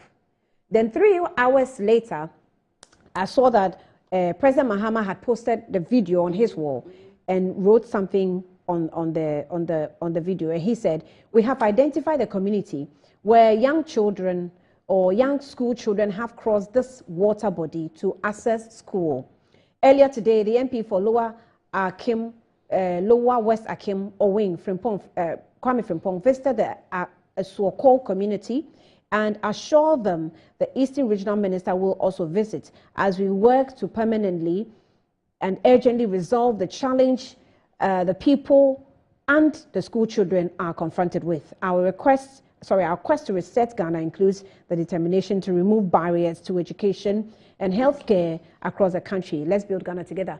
So this was the comments on the wall of President Mahama, and it puts a lot of people at ease. This is what we're looking for. And we thought that a lot of people were sharing, social media gets results. But this is just an example of the many challenges most of the children are facing in these deprived communities. And one is what I read, where we had 7 children drown because they want to go to school. It's super unfair. And if I were a parent who lose a child because my child wants to go to school, I promise you I'll sue the government. I'm not even trying to revolutionize anything, but I will sue government. If my child is just trying to access school and they don't have just the basic amenities to transport them, if there's a river, nice. I'm not saying remove the river, but can we have a bridge across the river? Can we do some beautiful things? Because sometimes in the villages, there are things that are still beautiful. that the moment you modify them with a so-called elitist ideology, it spoils everything. So the nature in that village is good. But how can we improve on them so that these risks and accidents are reduced for fairness to be, put across? I know we can't have a balanced one, but we can put fairness across our educational system. Let me commend President Mahama for his swift and prompt response to this issue. See, this all goes to tell us the kind of person President Mahama is. He cares about Ghanaians. He quickly and swiftly responds. He's not making excuses. He has been handed over a country that is bankrupt, that our systems are failed. There was a lot of corruption. There was a lot of family and friends, nepotism, the arrogance, everything we had already discussed. And he has been handed over this country that is completely broken to a certain extent. And his attempt to reset. You see how, I only saw the video yesterday or yesterday afternoon. It was trending. And then this morning I saw President Mahama's response. So that tells you that he's an action-oriented man. He is a person who is going to listen to Ghanaians, listen to our needs, and promptly respond from the top. This is like the top of the top, right? For him to quickly respond and also reach out to the right people to get results. But do you think well, I'm not sure, we'll have to go behind the scenes and also ask more questions about if this has been an existing problem since, or it just came, and if you look at the water body, you can tell that this is a water body that's been affected by Galamsey activities. Exactly. So maybe there was some, I don't know, something in place as the transports, carrier, like a bridge or something. Whether it was an old problem or a new problem, the more important aspect is President Mahama's swift response. He has responded, he has reached out to the right authorities, and I can guarantee you that in the next few days he's going to do something about it. That is the kind of president we need in Ghana. That is the kind of president Ghanaians voted for. 1.8 million Ghanaians went out there and overwhelmingly voted for President John Dramani Mahama because they knew these are some of the things he's going to do. So me, I'm so happy. I'm ecstatic because I can imagine 2 months ago, November 2024, if this would have been the response. Okay. So I'm so happy he's an action-oriented person and he's already on the track to reset Ghana.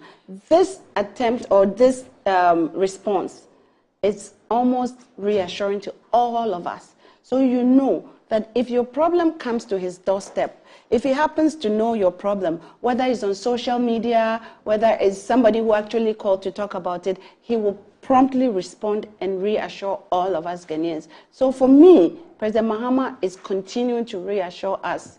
He will manage our problems. He will take care of our problems. What our needs are his care. What the suffering we're going through, he cares about us. But you know what I expect? This is an isolated case that someone only chanced upon, walking by the river and saw these two beautiful kids.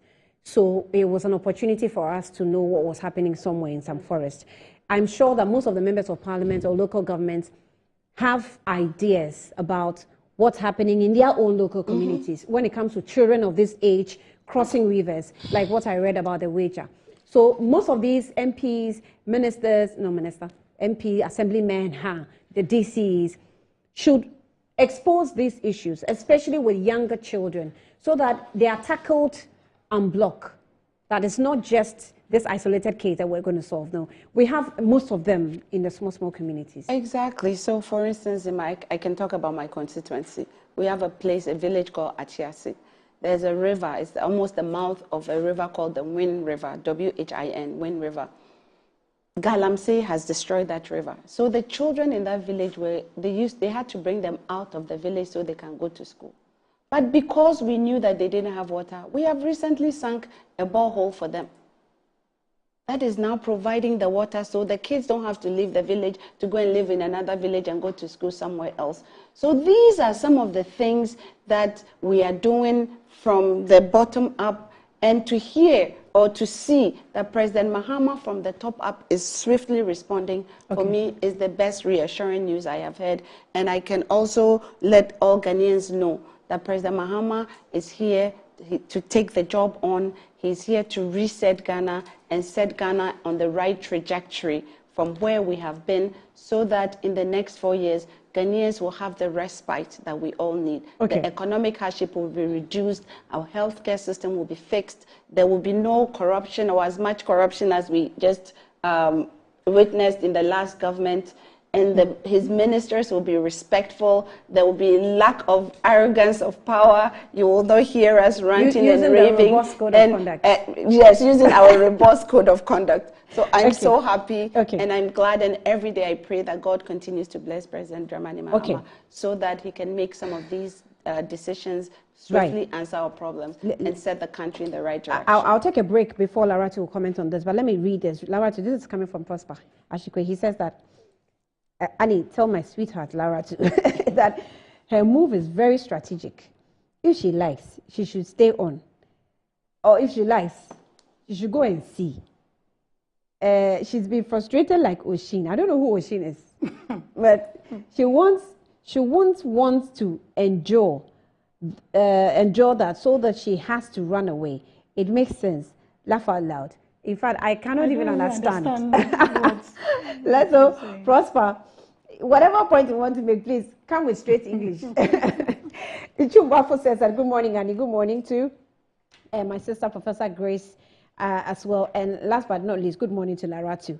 I have piece of advice for you, Laratu. Stop being mischievous. If I were you, I would be nice to the good professor. You and your micro minority may not need free surgery soon. So change your collective behavior. One of her specialties is behavioral surgery.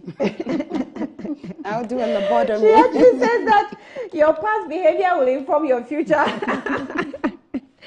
Anyway, so Mansa Musa said, good morning, Annie.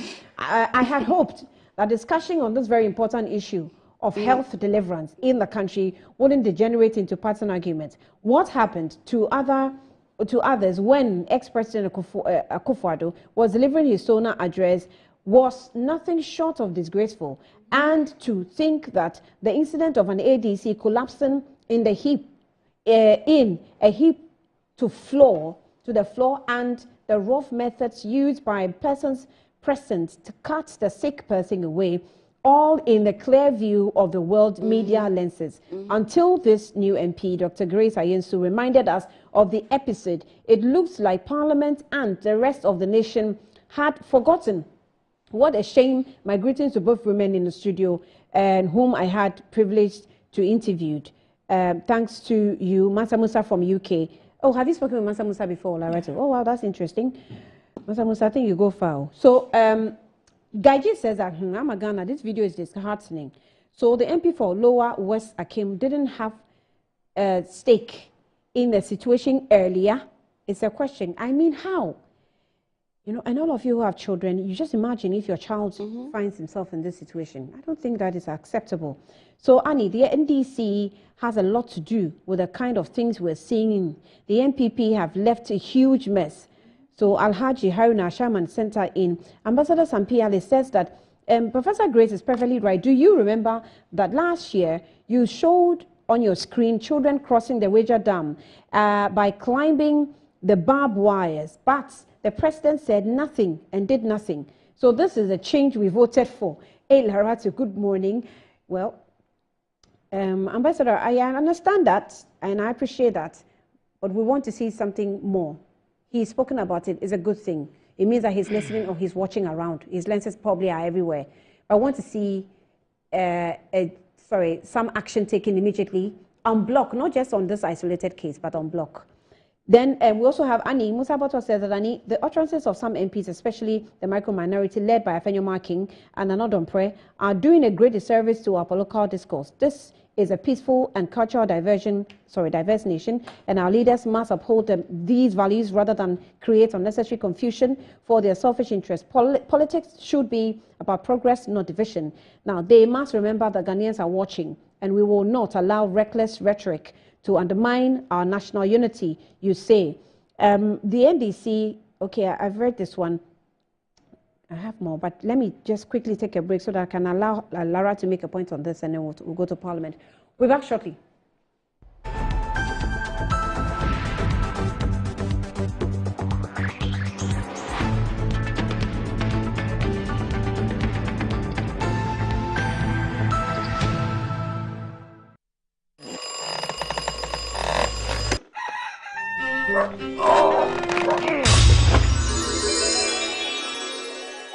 Who are you? Who are you? Charlie, I'll be you from the future. Who doesn't sleep on that slice of bready poor mattress anymore? Don some slippers, then follow me. It is part of the mattress we did the front there. Yeah? That'll be the mattress where the dead for me. Wait, what are you doing?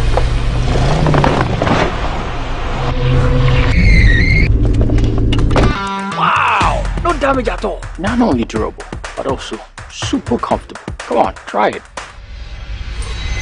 Nothing day like Ash Foam. Enjoy full body support and unparalleled comfort for a restful sleep. Don't forget your keys. Get the premium sleep experience with mattresses from Ash Foam. Visit any of our showrooms nationwide or at ashfoam.com.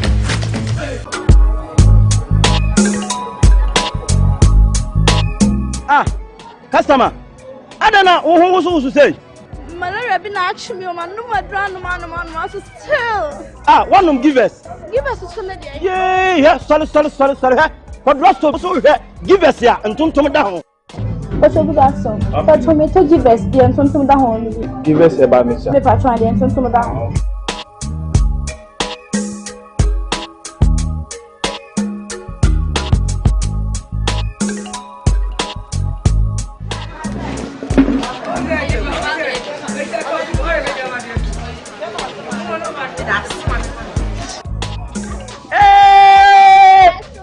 Customer. Give us a tum down. Onuya kayo oba wa fafuro nom de o ma no banu fo nom akwada wa ni mfie dumie no ono nso nom.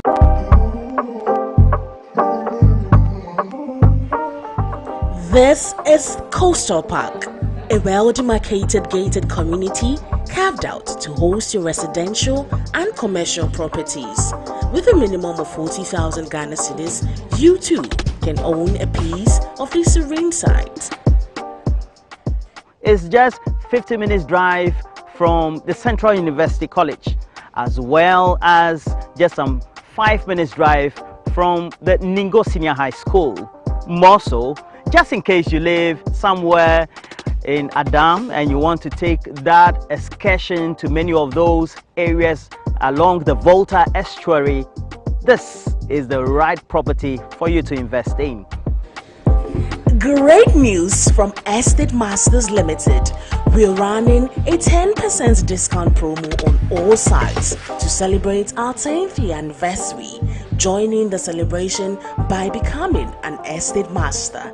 Enjoy benefits such as free site visits throughout the duration, free indenture, and free site plan. Contact us for more information. Remember, T's and C's apply. Estate Masters Limited, your most preferred estate partner.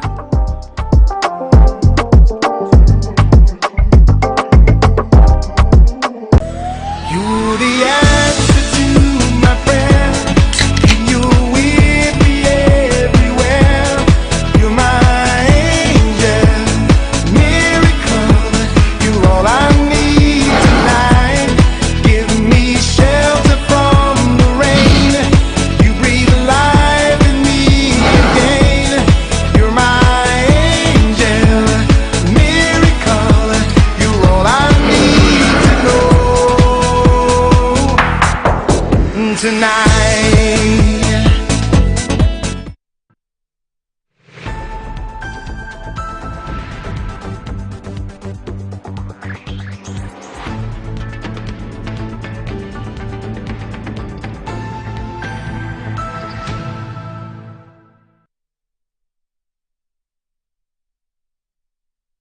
Welcome back. So Alfred comes talking about the Ododo constituency. Alfred Nkotia, she has texted. He says that, a greeting to Dr. Greta Yinsu and brilliant submission. President Mahama is indeed an action man and will clean the mess caused by the NPP as we reset Ghana and set it off for a better, on a better path. So, this is Annie. Please beg our sisters for us. We want to listen to them one after each other, please. And in fact, it's really sad for Mother Ghana, but we boast every time of gateway to Africa. But just look at the way children go to school. If I may ask, do politicians campaign there for votes and MP there too? A very long way to go. That's why when you are paying entertainment fee for people in public offices, I'm just wondering where our priorities are. And when you say, they say they've worked for it, they've had it, if the company is making profit, there's nothing wrong with it. Okay. Laratu. It's quite a difficult one to talk about. I mean, as a mother, seeing a child have to carry another child through this route just to get education. But don't get me wrong. If the President of the Republic has to respond to this, then our problem is bigger than we see them. I've always said that by virtue of where I hail from and the opportunities I've gotten, I'm a very privileged Northern woman. Because some of these things are things you see in our rural areas, and especially the northern sector of this country. Ideally, this should end at the level of an assemblyman. Yeah, I agree. Ideally, it should end at the level of an assemblyman. And this is one of the reasons why in our 2024 manifesto, there was a proposal to give a share of the District Assembly Common Fund, which we are going to term Electoral Area Common Fund to Assembly men and women. It doesn't have to take the president to respond to some of these things. That's where we are. You can imagine the number of videos that will come up now that the president has responded to this. But one thing I always say is... So in this case, with what you're saying, if you have assemblyman, you have DCE, you have MP. You have assemblymen and women. Before the minister. Unit committee we have members. regional minister. No, you have unit committee members. We have unit committee members. Before the assembly. You have the assembly. Before you even come to the MP. Somewhere, we'll investigate who are in charge. The local assembly. Before we even get to the president. You come to the then we'll regional sack you. level. Because you're not doing your job. And those are the things that and that's why I always maintain that when it comes to solving our issues, we as citizens need to be involved. This is someone's child. It could be your child. We all have our children in school. We may be at different levels. We may have different opportunities. But if this child is struggling like this, at a point, they will meet with your children. Who is going to influence who? I was amazed in level 100 in university when a mate was telling me, we're all in university, but this guy was telling me that he did titration on a blackboard. So that is what the issues are. And if at the lower level, at the assembly level, at the unit committee level, at the parliamentary level, at the district assembly level, at the regional level, we as a people don't show interest. The problem we've had over the years is we elect people into positions and think that they are supposed to be as if you elect someone into office. It's just like going into institutions. Why do they have suggestion box there? It's for continuous improvement. So we elect people into power and we think that we should wait for the next electoral cycle to either vote them out or endorse them based on what they are doing. It affects you, it affects me collectively. Nobody knows who or how these children are going to turn out. Their frustrations growing up may be displaced on you and I. Probably end up as a doctor, probably end up as an engineer, probably end up as a lawyer, probably end up as a caterer. The frustrations the individual has gone through will be displaced on you and I, depending on how we encounter them. So I think that for some of these things, we all need to have a collective responsibility to it. And I insist that some of these things must end at the assembly level. And we really need to look at it as a people. It doesn't have to do with just the people elected in power. Because if those of us who elected them into power are not making sure that what they are supposed to do in the electoral areas at the unit committee level, they are doing, and we also don't support them. A couple of months back, just in front of where I live, it's a developing area. Someone was constructing a building. There are 3 school buses for 3 different schools that pass in front of where I live. They started one morning. They had just left a small passage. It's not a tarred road, but 2 vehicles can pass at the same time. But they had put building material on both sides and just left a small passage. I had to get a way to get it off, because at the end of the day, my children may not be on that bus, but anything can happen. Having building material on both sides. And you know how kids can be. Sometimes they even stick their hands out, their heads out of these buses. And anything can happen. And that's the responsibility we all need to do. It may be someone's child, but you don't even know how that can, because we live in a society that you don't know where you go. And talking about school bus, I think it's something, I've mentioned it here before. As parents, we need to also be careful the kind of vehicles, or supposed to be vehicles, that move our children to school. Some are just not fit for purpose. We may be busy, we may be preoccupied with a lot of things, but that's our future. The best investment you can have is your children. And we need to look at those things. For me, So I think that these things we all need to be alert. It doesn't need to be a video. I was watching it and wondering how the person was able to sustain videoing them from beginning to end. I can do that. Even watching it, you know, sometimes we even crucify those who video such things. But sometimes, let's be fair, if they don't video, it was deliberate. Yes, maybe if they this don't person video, has been seeing you will them not do even it. appreciate Maybe this what the real situation is. Maybe this person has been seeing them I'm telling do it you, over the if I days take a and camera from decided Metro to do TV it. here to go into that village to monitor how things go, I'll video them.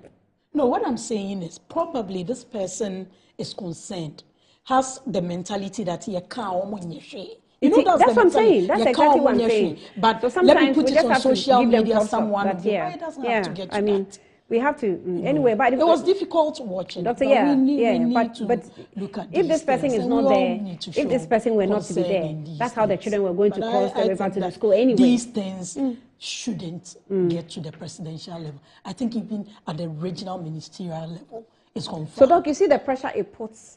We are expecting that the research you're talking about, we should expect even local assemblies.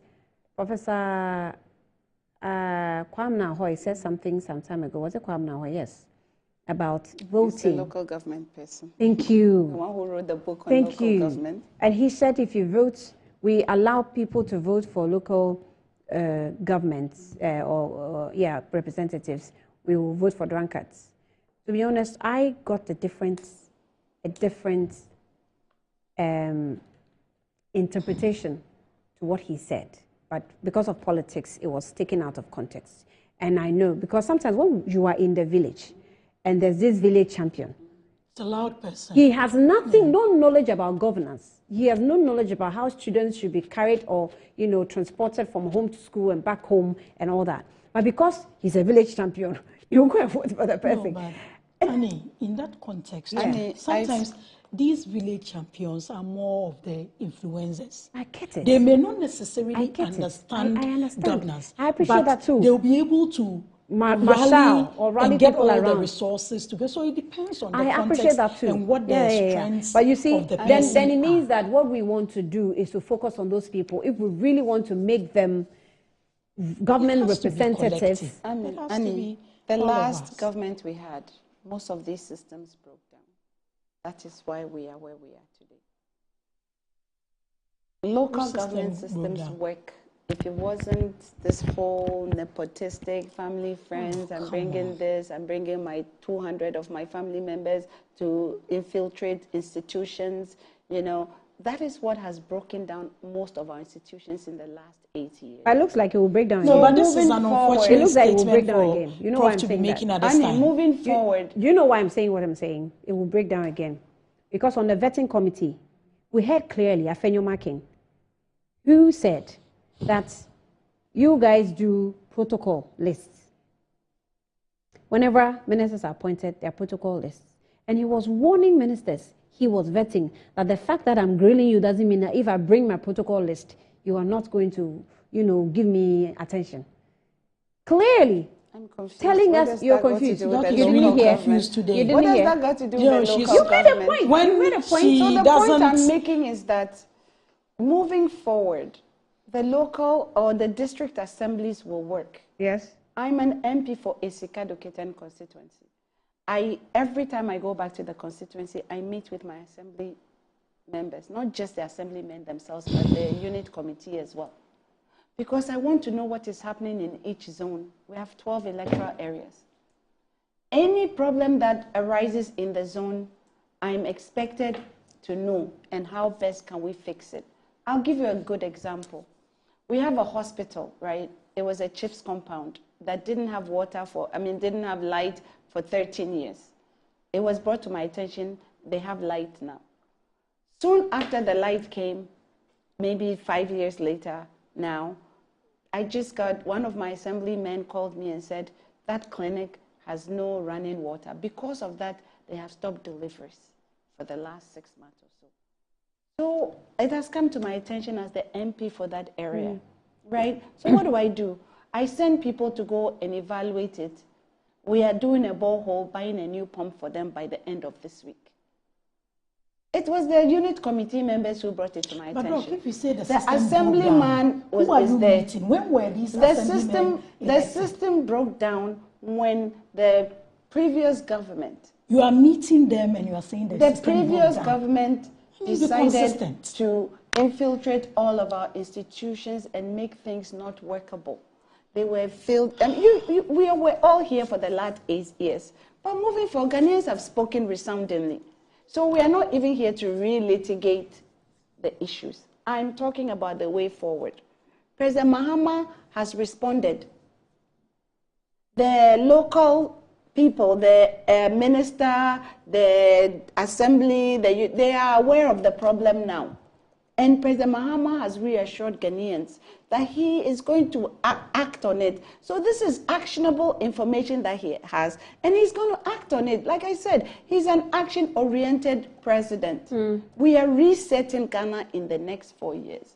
And Ghanaians will have the respite they have wanted. The reason elections have consequences. So this consequence of this election is that MDC government under President John Dramani Mahama is going to reset this country and put the systems in place, set the country on the right trajectory, so that these institutions, including local government, will work and work well for the people of Ghana to benefit. Okay. And as MPs, we've all been tasked to really work with the local government, because like these things come from the local government. For me, as an MP, I am in touch more with my assemblymen and my unit committees, as well as my zonal coordinators, than anybody else.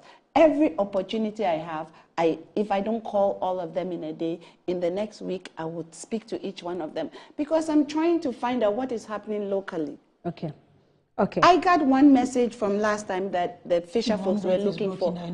She's using the system. The Fisher folks were looking for. The Fisher folks were. Doc is trying to no, because they didn't have an in MP one breath that they could you talk are to. using the zonal coordinators, you are using the assembly people, you are using unit committee.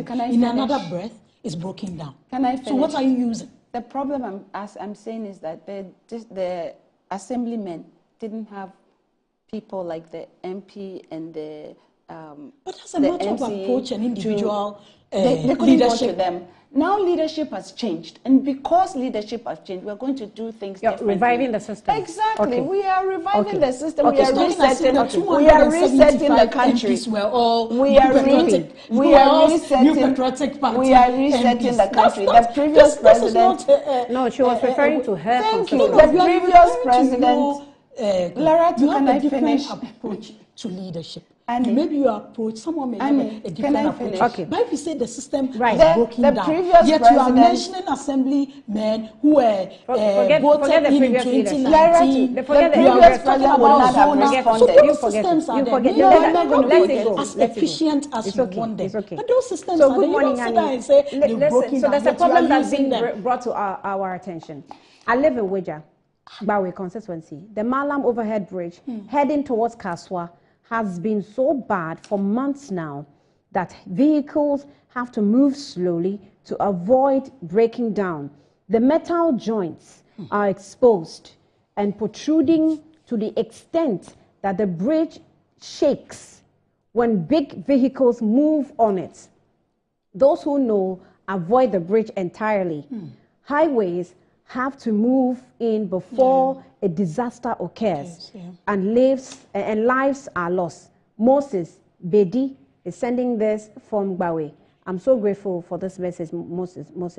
And I'm sure Metro TV will take note of it and see if we can follow up so that we can even bring it to pick highways. President Yes, Mahama yes. is resetting the country. Okay, And before I we have move on, heard you. can you Ekuba- ask Laratu to stop heckling me so I can make my point? Really? The Ekuba, issue... good morning to you. Thank you for your message. I've seen it. But one thing I want to mention before we go out of the studio is National Security intercepts 12 containers of fake dollars and suspected gold bars. Where that is coming from, I don't even know. It was so scary. Like, when I saw the videos, okay, that's a video you have on your screen. National security operatives have intercepted a significant haul of counterfeit money and suspected gold bars concealed within 20-foot shipper container. Acting on a tip-off, and officers raided a warehouse in Sapeman within a Ghana South municipality where the illegal stash was uncovered. Upon inspection, bundles of fake US dollars were found inside wooden boxes, which had been hidden within cement to avoid detection. Other items seized included counterfeit Ghana CD notes, as well as fake Ghana Army uniforms and boots, raising further security concerns. Now, authorities have confirmed 2 of the containers remain unaccounted for, with intensified efforts underway to locate them. Meanwhile, a manhunt has been launched for 4 individuals we're told they are on the run, including a suspected ringleader identified only as Al-Haji. The National Security has assured the public that investigations are ongoing to dismantle the operation and bring all culprits to justice. I'm clapping for the National Security. This is an intel picked, and that's a fast one. I think it's a Quickly, very good one. yes. It's a fast one, and I'm hoping that they'll come up with the final investigative report and let us know who are responsible. But Annie, again, yes. going back to the previous 8 years, the horror movie that we have all experienced and have gone through in the last 8 years Okay, with so this those are the dire visuals you're seeing on the economic screen, situation the that we're exercise. in today. This is all a byproduct of what we have been through. You know, the corruption, the nepotism, even if you speak in English, it's not good, or you have to go back to Katasishani Proye or Ghana ha Yatnemuno. This is all a byproduct of that. And that is why Ghanaians told resoundingly that we don't want that era anymore. Luckily for us, President Mahama has set up an oral team. They're going to look into corruption.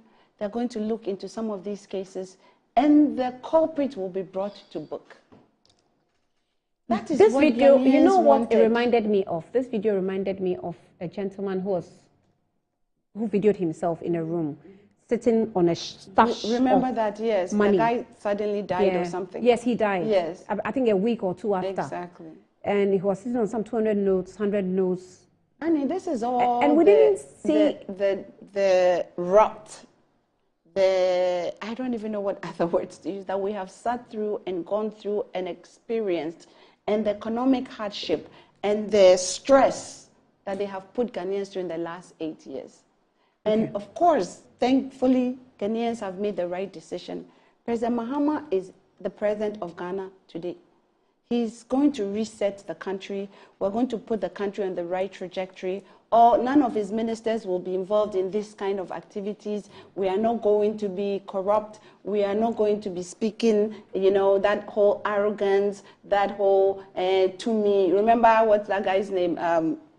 Lord Comey. To me, the mawa, sawunya to me, you know, that kind of highfalutin, I don't even want to use other words, right? Sense of entitlement. It is all gone. We are in a new era. That new era started December 7th, 2024. President Mahama is in charge. He's putting together his government. Everybody in President Mahama's appointee and in President Mahama's government is going to conduct themselves well. We are going to speak well. We are going to present ourselves well. We are going to serve the people of Ghana. And we will be the servants of the people who voted for us. Right.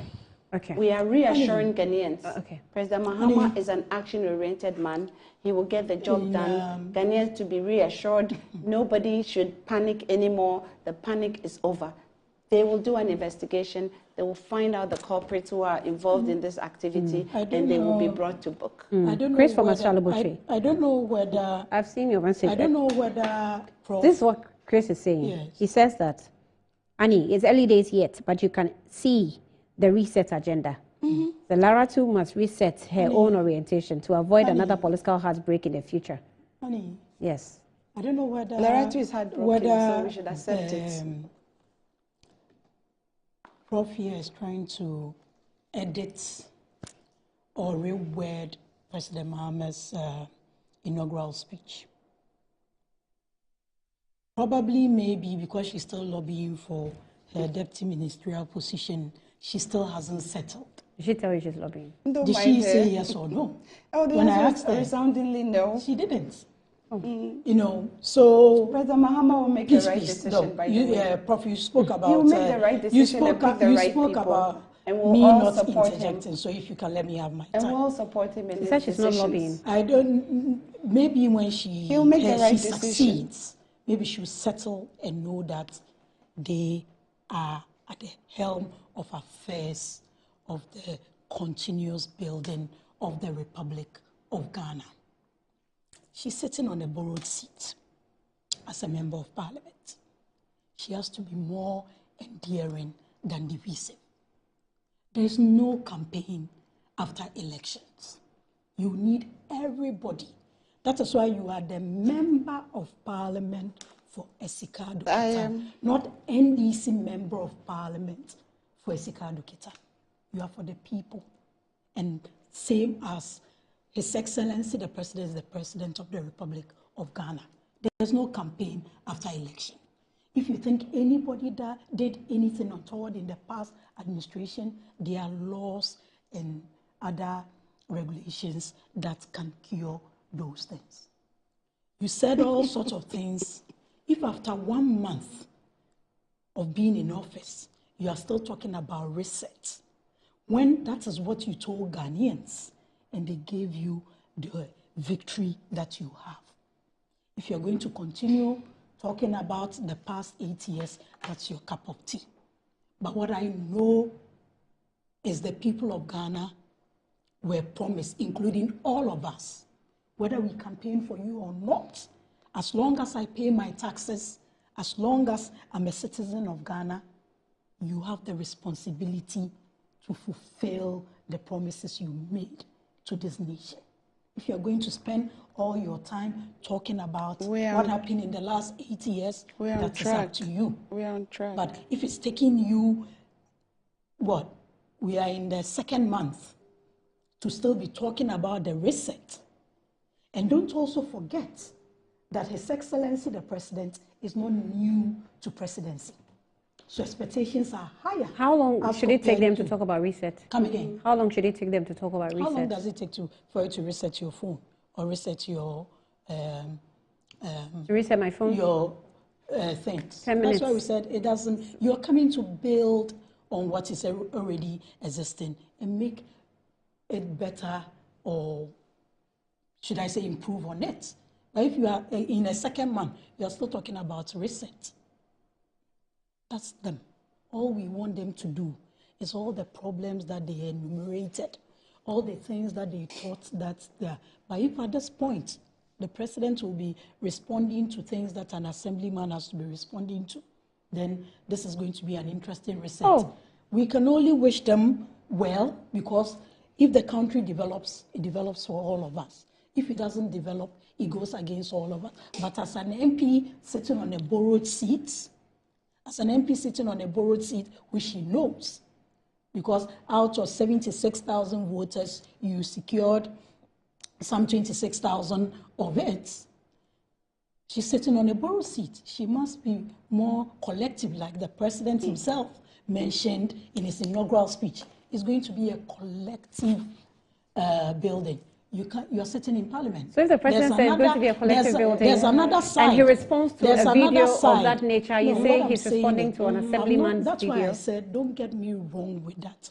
But I don't think that issue, as these issues, though not palatable, are daily occurrences in places, especially in the northern part of this country. Right. So for me, it's good to solve these issues, but if they claim they are resetting, then these issues shouldn't be getting. Okay, so let me give you updates of reset. Daniel Domelevo has posted something on his Facebook wall. That's it. And if you know that Daniel Yao Domelevo is a part of the preparatory team, that is the oral team. They are the preparatory team of investigating corrupt and corrupt-related activities that they cited in the previous administration. Maybe going forward too, they will add more, because if anybody gets himself involved in corruption and corrupt activities, related activities, then you find yourself on one side of the law. So the reports will be presented today. If you know, you know. For God and Ghana, no fear or favor. The chairman has really had an influence on his members. The chairman of what? But how many cases, how many people has the Attorney General cleared so far? The report is coming up. How many cases has he cleared so far? We are clearing to make space for other people. Those people are not guilty of all that they were charged for, or the Attorney General doesn't owe us any explanation. How many people has he cleared so far? I'm listening to you. I'm asking. You are the journalist. How many cases? How many people have been cleared so You far? are worried about how many people Those people are not cleared. guilty. They are not guilty. They are not guilty. They Are they did guilty? nothing wrong. The Attorney General must tell us. Did they do anything He owes wrong? the people, they were charged for some wrongdoing. Okay. So if he thinks they haven't done They anything should wrong, continue. he should explain. And let's get why. to the end of the Exactly. trial. If he really believes they are not guilty. Annie, if some of them are politically motivated, I think the Attorney General... How do you But I determine that? believe, They have done and you think investigations what and you are doing Can is I not finish? politically motivated? Can I finish, please? Please, can I finish? Hey, it's going to be interesting. On this issue of borrowed seat, the seat has not been borrowed, though. The seat has been taken in broad daylight. We didn't go in some corner in some That's little why I didn't box say you stole and it. steal I said the it's vote. borrowed. The seat has been taken. When you borrow, you take, don't you? Because we are bragging. The seat for Iskado Ketan has been taken by the NDC because we are going to If do we had the said work this, would have been that tagged the as people arrogant. that the people have. If we had tasked said us- this, can I finish? would have been Larato, tagged please? as arrogant. Annie, can I finish? Finish. So the seat has been taken worrying because we are going to do the work that the people have tasked us to do. Okay. And that is how we will maintain the seat. Okay. It is not sitting somewhere and bragging and sitting somewhere and talking about You are borrow what you seats say. and doing all kinds of things. takes to borrow. one bragger You've to had know the the other. seat for 28 years. Okay. Annie. Okay. They didn't do anything. Okay. In the next 4 years, we will reset Really? Isikado They didn't do Ketan. In the next in the next 4 years, we will reset Iskado Ketan. You're We talking will about put Iskado hospitals you are Ketan going to on the help, right and nothing was trajectory. done? Okay, we'll We be will monitoring make that. sure We'll be the people monitoring of that. Iskado And Ketan we'll use your own words receive against you. the jobs and development that they have Okay, asked we'll for. mark she's already And said I her am side. already- She's already I'm- said her side. I'm already when they doing put in their quorum. I'm She's already personally- said they are not serious. I'm already So I doing the wonder- work. The attempt, to put words in my mouth and attempt to, ridicule. These are important topics. We are